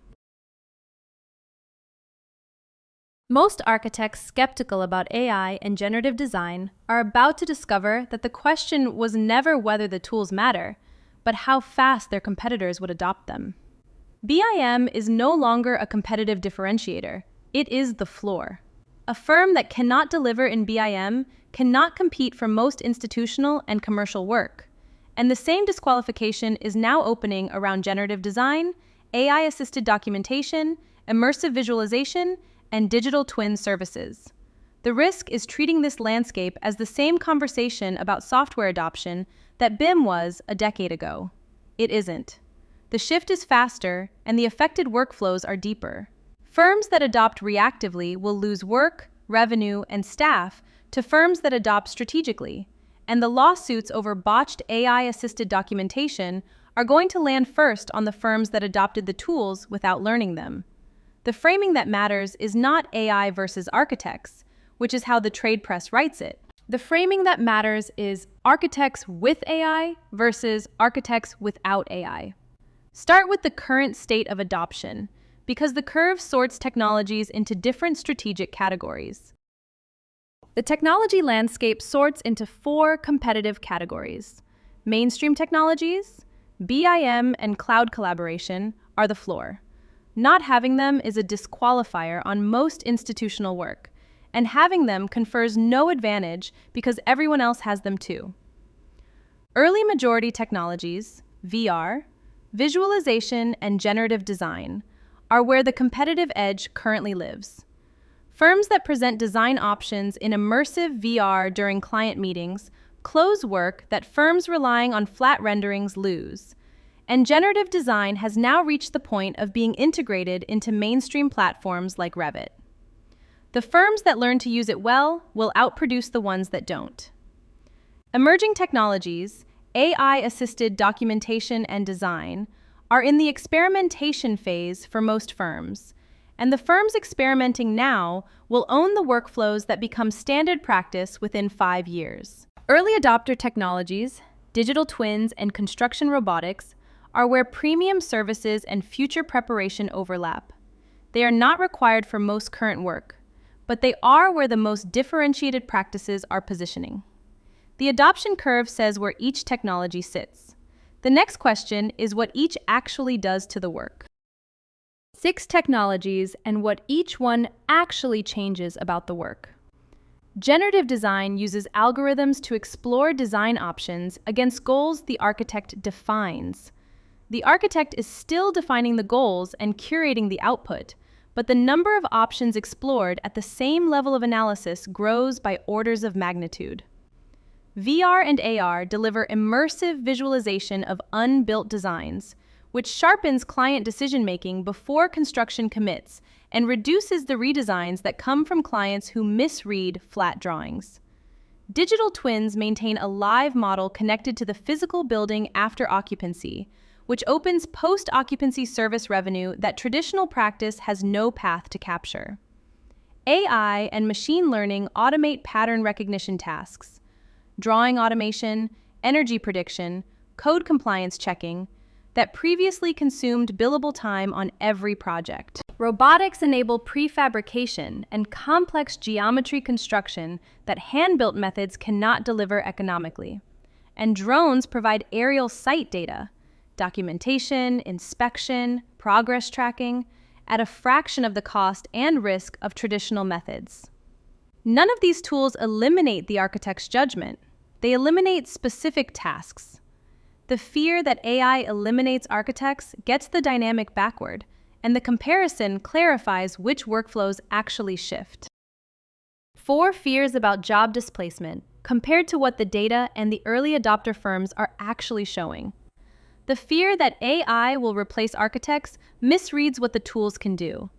AI handles repetitive tasks well and judgment poorly, which is why the workflow shift puts architects on the judgment side and pushes the repetitive work onto the tools. The fear that generative design eliminates designers misses that someone has to define the goals the algorithm is optimizing against and curate the options it produces. And that someone is the architect. The design judgment is more important under generative design, not less. The fear that automation eliminates jobs reads tasks as jobs. Automation eliminates tasks, and new roles emerge around the new tooling. And the fear that only young architects can adapt ignores that domain expertise is the scarcer ingredient. A senior architect with 20 years of judgment plus new tools outperforms a junior with the tools alone. The shift is real, but the framing in the trade press is consistently wrong. Pull the technology discussion into the takeaways that bridge into generative design specifically. 5 takeaways on technology in practice. First, BIM is the floor. A firm that cannot deliver in BIM cannot compete for most institutional and commercial work, and the competitive differentiation has moved past it. Second, VR, visualization, and generative design occupy the current competitive frontier, with both at early majority adoption, where the firms that learn them well outperform the firms that don't. Third, digital twins open post-occupancy service revenue that traditional practice has no structural path to capture, and the firms positioning for that revenue now will own the relationship. Fourth, the framing that matters is architects with AI versus architects without AI. The displacement narrative misreads the dynamic because the tools change which tasks an architect performs without changing what an architect is for. And fifth, generative design deserves its own deeper look. The next section breaks down how the algorithm actually works, what it can optimize, and where the human judgment still has to enter. If you are still hand-iterating 3 or 4 massing options at schematic design, while a competitor's generative design workflow is producing 1,000 and ranking them, your firm is losing the design quality argument before the client meeting begins. The architects who skip these tools also expose themselves to lawsuits, the kind that follow when a firm picks an underperforming massing scheme it could have proven was suboptimal in an afternoon of generative analysis. Generative design uses algorithms to explore thousands of design options against goals and constraints the architect defines. The misunderstanding to avoid is treating the algorithm as the designer. The algorithm is a search engine for the design space, and the design space is defined by the architect, evaluated against criteria the architect chooses, and curated by judgment the algorithm cannot supply. What changes about the work is the breadth and speed of exploration. A traditional schematic design effort might develop 3 or 4 massing options at the level of analysis required to compare them. A generative workflow develops 1,000 and ranks them.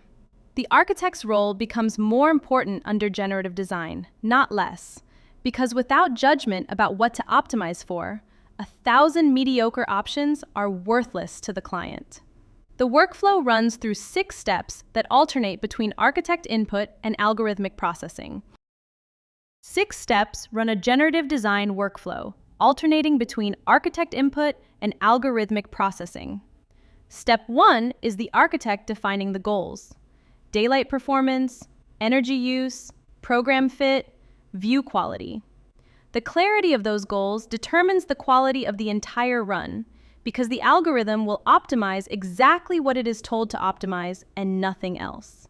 Step 2 is the architect setting the constraints: site boundary, zoning envelope, budget, code limits.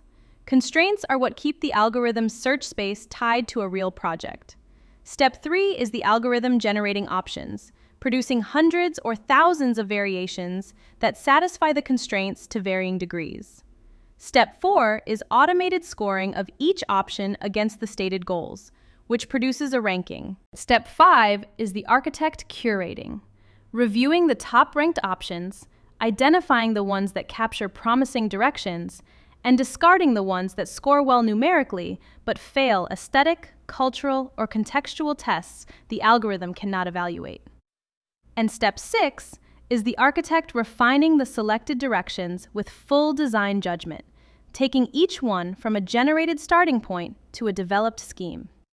The algorithm can only optimize what is measurable, and 6 performance goals dominate practical use. 6 performance goals reduce cleanly to numbers the algorithm can score against, which is what makes them tractable for generative workflows. Daylight is measured through daylight autonomy and glare analysis, both well-established simulation outputs, and improvements show up as both better spaces and reduced electric lighting load. Energy is measured through simulated annual energy use. The algorithm can ask whether one massing performs measurably better than another and rank accordingly. Views are scored against view quality to the exterior, which is a function of orientation, glazing placement, and obstruction. Structural efficiency reads out as material quantities and span logic, with implications for both first cost and embodied carbon. Space efficiency reads as usable area against total area, which the algorithm can optimize by adjusting circulation and floor plate geometry. And cost is the estimated construction cost the algorithm carries through the run, allowing the team to keep the search space tied to the actual budget, rather than producing options that look great and price out of range. The common thread is that every one of these goals is numerically measurable. The categories that resist numeric measurement, aesthetic quality, cultural fit, programmatic meaning, are exactly what the architect's judgment supplies in Step 5. The boundary between what algorithms do well and what humans do better is the single most important boundary to understand. 4 pairings define the boundary between algorithmic and human work in generative design. Algorithms optimize measurable, numeric goals well. Give them an objective function, and they will minimize or maximize it efficiently across enormous search spaces. Humans define which goals actually matter, which is the upstream decision the algorithm cannot make. Deciding to optimize energy at the expense of daylight quality or program flexibility is a judgment call that depends on what the building is for. Algorithms generate options at a rate no human team could match. But humans judge aesthetic quality and resonance, whether an option feels right for the project, the site, the client, and the people who will use the building. Algorithms process complex, multivariable constraints simultaneously, but humans read cultural and contextual fit, the way a building converses with its neighborhood, its institution, its history. And algorithms identify patterns in large data sets, but humans make ethical judgments and assign meaning to the design. The questions of who the building is for and what it is supposed to do for them. The boundary is durable. Pull the generative design discussion into the takeaways that integrate with the broader visualization toolchain. 5 takeaways on generative design. First, algorithms search the design space efficiently, but architects define the goals the algorithm is searching against. The upstream judgment about what to optimize for is what gives the output meaning. Second, the 6-step workflow alternates architect input and algorithmic processing. Define goals, set constraints, generate, evaluate, curate, refine. And the architect supplies the first 2 and the last 2 steps. Third, 6 measurable performance goals dominate practical use: daylight, energy, views, structural efficiency, space efficiency, and cost, with the non-numeric judgments staying firmly on the human side.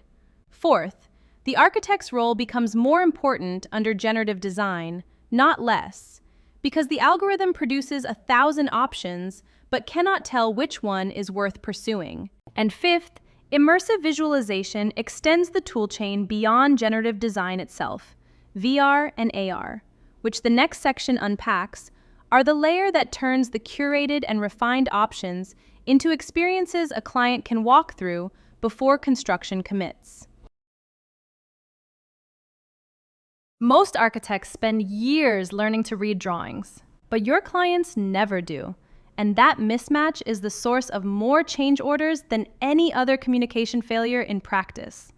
The lawsuits that follow late-stage discovery, when the surgeon points at finished framing and says the nurse cannot see the patient, are the kind that destroy a healthcare firm's reputation in a single project.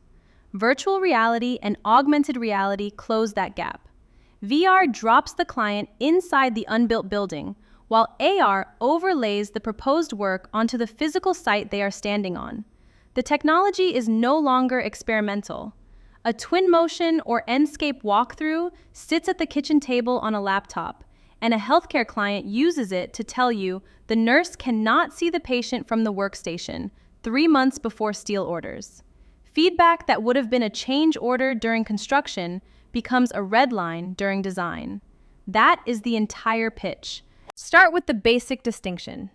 VR and AR do different jobs, and conflating them costs you the right tool for the conversation. VR and AR are not the same tool with different branding. VR is fully immersive. The headset replaces what you see with the unbuilt building, and the client experiences scale and proportion as if they were standing inside it. The hardware is a headset like an Oculus or an HTC Vive, and the question it answers is, what will this proposed space feel like? AR is the inverse. It overlays digital content on the real world the client is already looking at. The hardware is a phone, a tablet, or AR glasses, and the question it answers is, how will this addition fit on the real building? VR wins for greenfield design where there is no physical site to anchor to. AR wins for additions, renovations, and any conversation that needs the client to compare the proposed work against the actual context. Bringing a VR headset to an addition meeting wastes the client's time. Bringing an AR tablet to a healthcare schematic design review wastes yours. Once you have the right tool in the room, VR changes 5 specific conversations that drawings handle badly. 5 specific conversations where VR outperforms a flat drawing set, and the value add is different for each one. Client presentations. Drawings ask the client to imagine a space. VR lets the client walk through it, and non-designers understand the design instantly. Design review. Drawings show you the plan. VR shows you what it feels like to stand at the nurse station and look across the unit, and proportion problems surface in seconds. User group input. A hospital nurse handed a diagram will nod politely. A hospital nurse handed a headset will tell you the supply room is on the wrong wall. Finish selection. A 1-inch material sample on a conference table tells you the color. VR tells you whether the floor and the wall and the ceiling read as a coherent room. And marketing. Developers are leasing office space and selling condos off VR walkthroughs before construction starts, because the prospect commits emotionally inside the headset in a way no rendering achieves. The technology is real, but so are the costs and the learning curve. Go in with realistic numbers. 6 implementation realities every firm should price before committing. Setup costs span from a couple $1,000s for a basic headset and viewer software up to $50,000 for a full studio setup with high-end hardware and trained operators. Per project time runs from 4 hours for a basic walkthrough to 20 hours for a polished, finish-resolved experience. And that time is real labor that needs to be priced into the fee. Staff learning curve is short, 1 to 2 weeks for someone who already knows the modeling software, but it is not 0. Client reaction is the easy part. Clients almost universally respond positively because the technology lands the way drawings do not. Motion sickness affects 10 to 20% of users, so plan for a seated experience and short sessions for first-time clients. And model detail is a direct trade-off. Higher fidelity sells the design better, but slows turnaround. So match the level of detail to the decision being made. Let me close with the 5 things you have to walk away knowing about VR and AR in practice. 5 takeaways on VR and AR in practice. VR is fully immersive. The client steps inside the unbuilt building and experiences the proportion and scale that drawings cannot communicate. AR is the inverse. Digital content overlaid onto the real site, which is the right tool for additions, renovations, and any conversation grounded in an existing context. Match the technology to the question being asked, because bringing a headset to an addition meeting wastes everyone's time. VR changes 5 specific conversations that drawings handle badly. Client presentations, design review, user group input, finish selection, and marketing. The value add is different in each one, and plan for the implementation realities up front, including setup cost, prep time, a short learning curve, and motion sickness for a minority of users, because the technology only pays off when the firm has actually budgeted for it. Most architects treat BIM as a design and documentation tool that gets archived once the building opens. that is the moment a digital twin starts to matter. A digital twin is the BIM model wired into the live building through sensors, energy meters, occupancy counters, temperature probes, equipment performance feeds, and updated continuously as the building operates. The static model is a snapshot. The twin is a stream. For the owner, that stream becomes a maintenance dashboard, an energy report, and an evidence base for the next renovation. For the architect, the twin is the post-occupancy relationship that does not end at certificate of occupancy. The firms positioning themselves for the next decade are not handing over a BIM file at closeout. They are handing over a digital twin and an extended services agreement. Start with what actually goes into one. 5 components, none of them optional. A digital twin is 5 layers stacked together. Drop any one, and what is left is not a twin. The BIM model is the spatial backbone, the 3-dimensional representation of the building and its systems. The sensor network is the data source. Energy meters, occupancy counters, temperature probes, and equipment feeds reporting in real time. The data platform is the integration layer that ingests sensor streams, timestamps them, and ties them back to the model elements they describe. Analytics is where the raw data becomes operational insight. Equipment trending toward failure, zones with chronic comfort complaints, energy patterns drifting from baseline. And visualization is the interface the facilities team actually uses, typically a dashboard with 3-dimensional model views and drill down on specific elements. The architect rarely builds all 5 layers. The architect specifies them, coordinates them, and owns the BIM foundation that everything else attaches to. The payoff is that the same twin serves the building across every phase of its life. The same twin works across 5 phases of the building's life. In design, the twin runs performance simulations and tests options against measurable targets. In construction, the twin tracks installed versus modeled progress and flags clashes the field caught that the documents missed.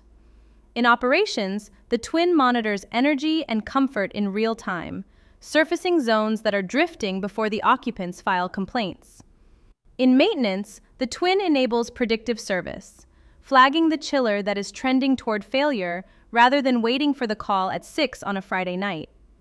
And in renovation, the twin is the existing conditions documentation the next architect would otherwise spend weeks measuring and rebuilding. That 5th use is the one most architects miss. Every renovation project a firm books starts with field measurement and demolition discovery. A digital twin compresses both into a database query. If you take only one thing from this, take what it means for practice positioning over the next decade. 4 consequences for firms that take digital twins seriously. First, closeout becomes the start of a relationship rather than the end of one, because the firm delivers a working twin and a dashboard, not just a binder of record drawings. Second, the post-occupancy data feeds the next pitch. Instead of claiming the building performs well, the firm shows the energy curve and the comfort score over 12 months of operation. Third, the twin supports an extended services agreement, converting what used to be a one-time fee into recurring revenue tied to the building's operating life. And fourth, when the renovation work eventually returns, and on commercial and institutional buildings it always returns, it returns to the firm that owns the as-built data stream, because no competitor can replicate that data without rebuilding the twin from scratch. The architect who delivers a twin at closeout has effectively locked in the next 2 commissions on that building. And when the operations team later sues a designer for missing performance, the firm that holds the live data, not the firm that handed over a static binder, is the one with the defensible record. Let me close with the 4 things you have to walk away knowing about digital twins. 4 takeaways on digital twins. A digital twin is the BIM model connected to a live sensor data stream. Without the live data feed, it is just a static BIM file, and confusing the two costs the firm the value conversation. 5 layers must integrate before anything is twin-like: the BIM model, the sensor network, the data platform, the analytics engine, and the visualization layer. and the architect specifies and coordinates all 5, even when other consultants build them.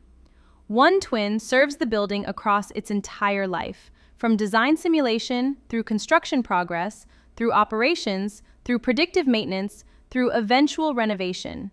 And closeout becomes a delivered platform, not just a binder of record drawings, which is the move that converts a one-time fee into a multi-decade relationship with the owner.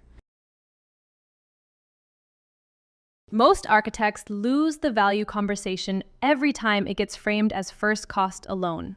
The contractor always wins on first cost because the contractor is selling cheaper construction, and cheaper construction is what first cost measures. Lifecycle cost analysis is how you reframe the conversation. It is a present value calculation across the full economic life of the building, design and construction, plus operating cost, plus maintenance, plus the inevitable replacements, minus residual value at the end of the analysis period. The number it produces is not the price of the building, it is the price of owning the building. When an architect cannot defend a higher first cost option with this math, the cheaper system gets specified. The building underperforms for 40 years, and the lawsuits over operating cost overruns name the design team alongside the contractor.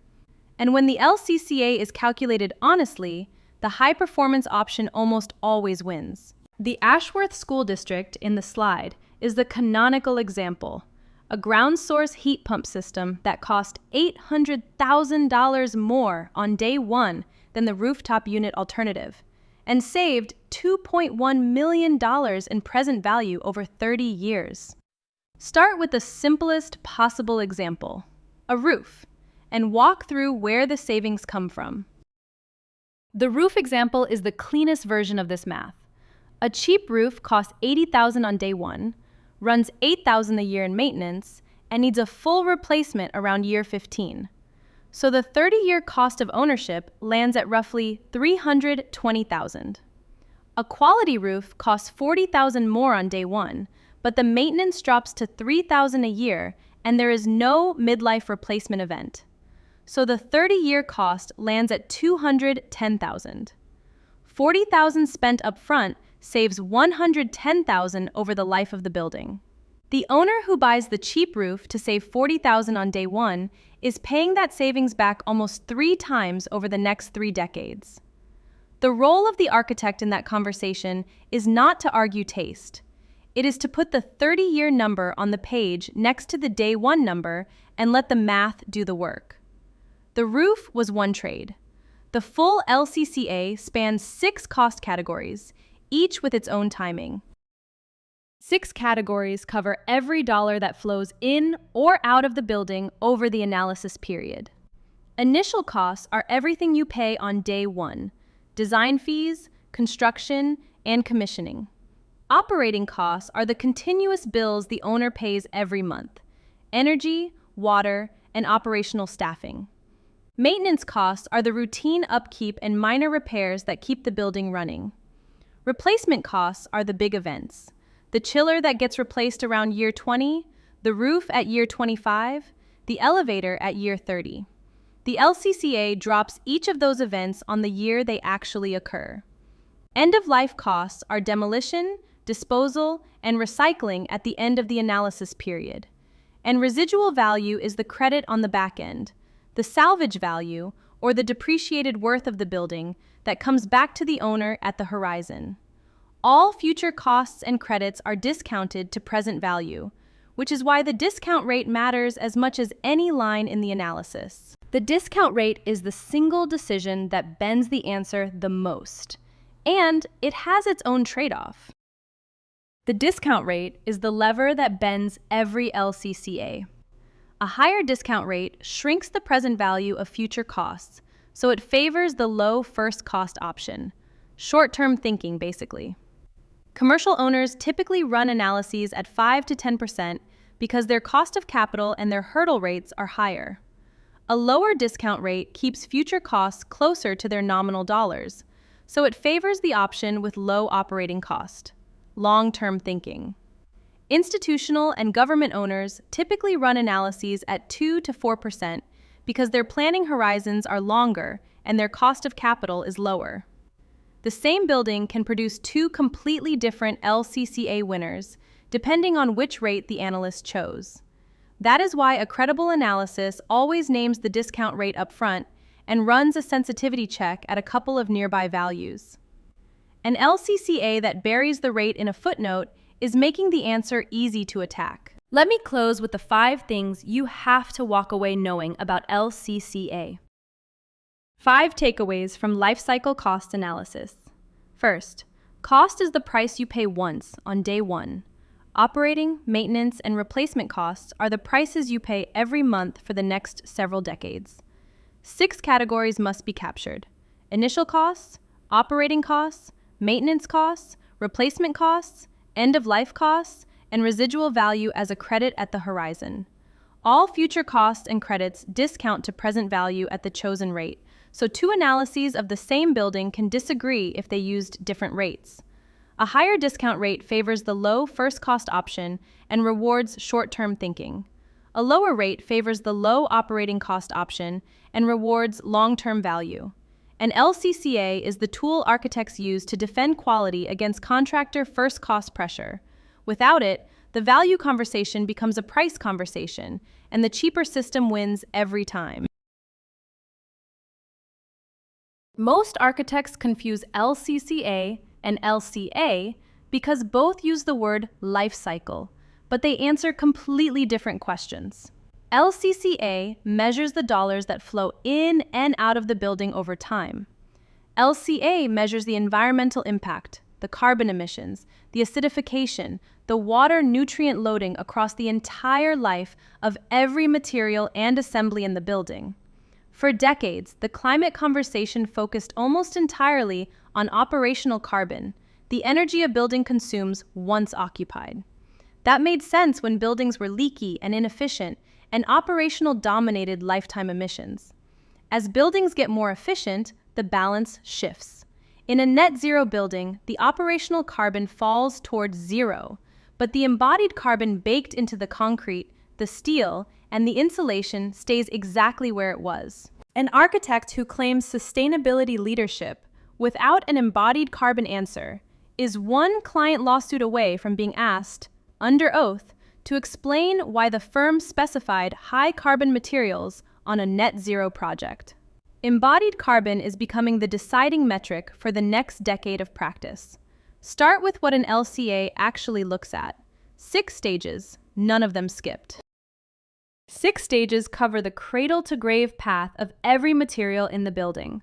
Raw material extraction is mining, harvesting, and primary processing. The limestone quarried for cement, the iron ore mined for steel, the forest harvested for timber. Manufacturing is the factory production itself, the cement kiln, the steel mill, the insulation plant. And for most materials, this is where the largest share of embodied carbon shows up. Transportation is the movement from factory to job site, which becomes meaningful when materials travel long distances or when the material is heavy and the distance is real. Construction is the on-site stage. Equipment fuel, temporary heating, and waste sent to landfill. Operation is the long tail, the decades of energy use and routine material replacement that occur once the building is occupied. And end of life captures demolition, disposal, and the share that gets recycled or salvaged rather than landfilled. A credible LCA accounts for every stage. Cutting any of them produces a number designed to look better than the reality. The reason embodied carbon matters more every year is that the balance between embodied and operational has flipped on high-performance buildings. The balance between embodied and operational carbon has flipped on high-performance buildings, and most architects have not absorbed what that means yet. On a code minimum building, operational carbon dominates. Roughly 4/5 of lifetime emissions come from energy use, and about 1/5 comes from the materials. On a high-performance building, the ratio narrows, closer to 3/5 operational and 2/5 embodied. On a net zero building, the ratio inverts entirely. The majority of lifetime carbon now sits in the materials because operational emissions have been driven close to 0 by efficiency and on-site renewables. That inversion is the entire reason embodied carbon has become the new conversation. A net zero building constructed from high embodied carbon materials is still a major emission source over its life. The next decade of climate leadership practice is fought on the material specification, not on the energy model. Architects do not have to estimate this by hand. 4 tools cover the field. 4 tools cover the working architect's LCA field. Tally is a Revit plugin that runs whole building LCA directly inside the model. It is the highest friction to install option, but the lowest friction to use once it is in the workflow. Athena is a free, standalone, whole building LCA package that works outside Revit, which makes it useful for early-stage comparisons before the model is fully built. EC3, the Embodied Carbon in Construction Calculator, is purpose-built for material-level decisions, letting you compare concrete mixes, steel sources, or insulation types by embodied carbon at the spec section level. And environmental product declarations, or EPDs, are the underlying data source, manufacturer-reported, third-party verified impact statements for specific products. Tally and Athena answer the building-level question. EC3 and EPDs answer the material-level question. A firm doing this work seriously uses both pairings because the high-level number tells you where the building stands, and the material-level number tells you which spec change actually moves it. Let me close with the 5 things you have to walk away knowing about LCA. 5 takeaways on life cycle assessment. LCCA measures dollars over the life of the building. LCA measures environmental impact across the life of every material in the building, and conflating the two costs the firm credibility in any serious sustainability conversation. Cradle to Grave covers 6 stages: extraction, manufacturing, transportation, construction, operation, and end of life. And a credible LCA accounts for every one of them. Operational carbon dominates the lifetime emissions of code minimum buildings because the energy use over decades simply outweighs the materials. Embodied carbon dominates the lifetime emissions of net zero buildings because operational has been driven close to zero. And that inversion is the reason material specification is the next decade's battleground. And 4 tools cover the working field: Tally and Athena at the whole building level, EC3 and EPDs at the material level, and a firm taking embodied carbon seriously uses both pairings together. Most architects treat practice management as a pass-the-exam topic, but Module 4 is the part that decides whether your firm is still competitive 10 years from now. The architects who skip this material end up working for the ones who did not, and the lawsuits over underperforming buildings tend to name the firms that never absorbed the shift.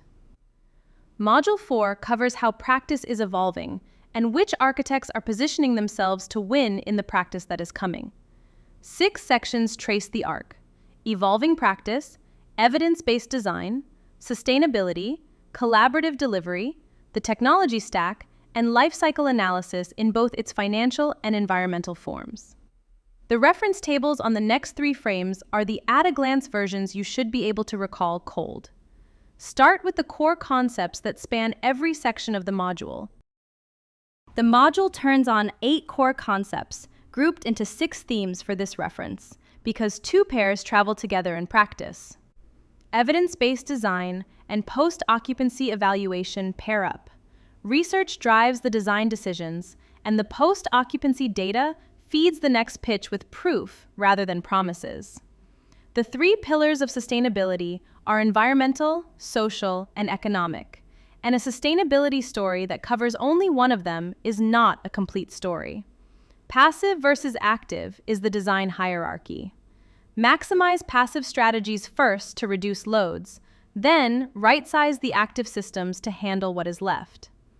Integrated project delivery and lean construction pair up as the collaborative delivery answer to adversarial project relationships, aligning the owner, architect, and builder around shared outcomes through shared risk, shared reward, and continuous waste elimination. LCCA is the financial life cycle view. First, cost plus operating plus maintenance plus replacement over the building's life. And LCA is the environmental life cycle view, capturing cradle-to-grave impact across all the materials in the building. Next reference. The rating systems an architect should be able to discuss without notes. 4 rating systems an architect should be able to distinguish in a single sentence each. LEED is the broadest, managed by USGBC. It covers a wide range of sustainability categories, from energy and water through materials and indoor environment, and it is the system most owners default to when they want a credentialed sustainability claim. WELL is narrower and human-centered, managed by the IWBI. It focuses on health and wellness for the people inside the building, and it is the system institutional and healthcare owners reach for when occupant outcomes are the priority. Living Building Challenge is the most ambitious. Managed by ILFI, it pushes past net zero into regenerative design, asking the building to give back more than it takes. And Passive House is the most prescriptive, extreme energy efficiency through a very tight envelope and controlled ventilation, with 2 variants worth knowing. PHI from Germany with universal targets, and PHI US in the United States with climate-specific targets. Last reference, the technology stack reshaping practice. 4 technologies are reshaping practice, and each one has a clear job. Generative design hands the algorithm the constraints and lets it produce hundreds of options the architect would never have time to sketch by hand. The architect then curates and refines because the algorithm optimizes against what it was told, not against what the project actually needs. VR and AR close the gap between drawings and client understanding. VR immerses the client inside the unbuilt building. AR overlays proposed work on existing context, and both surface feedback in design phase that would otherwise show up as construction change orders. Digital twins keep the BIM model alive after closeout by connecting it to live sensor data, which converts a one-time fee into an extended services relationship. And AI augments the architect on speed and pattern recognition tasks, code checking, takeoffs, document review, without replacing the judgment that licensure exists to certify. Architects who treat any of these 4 as optional are competing against architects who do not. Pull the entire module together. That is the takeaway. 6 takeaways that capture the entire module. First, practice is shifting faster than at any point since the profession emerged, and the exam tests this material because the shift is no longer optional for firms that want to remain competitive. Second, evidence-based design replaces intuition with measurable outcomes such as infection rates, learning gains, and energy data, and owners are choosing the firms that can show the numbers. Third, sustainability is competitive baseline rather than niche service, and firms that have not absorbed that lose the work before the interview ends. Fourth, collaborative delivery, including integrated project delivery and lean construction, cuts claims and earns repeat clients, while adversarial delivery produces the opposite. Fifth, generative tools, VR and AR, and digital twins are the working technology stack today, not future bets. They are tools other firms are already using on the projects you are pitching against. And sixth, life cycle analysis is the two-front argument. LCCA defends the cost case against contractor first cost pressure. LCA defends the material case against climate-aware owners, and both are required to win sustainability work over the next decade. Master this module, and you have the future of practice playbook. Skip it, and you will work for the architects who built it.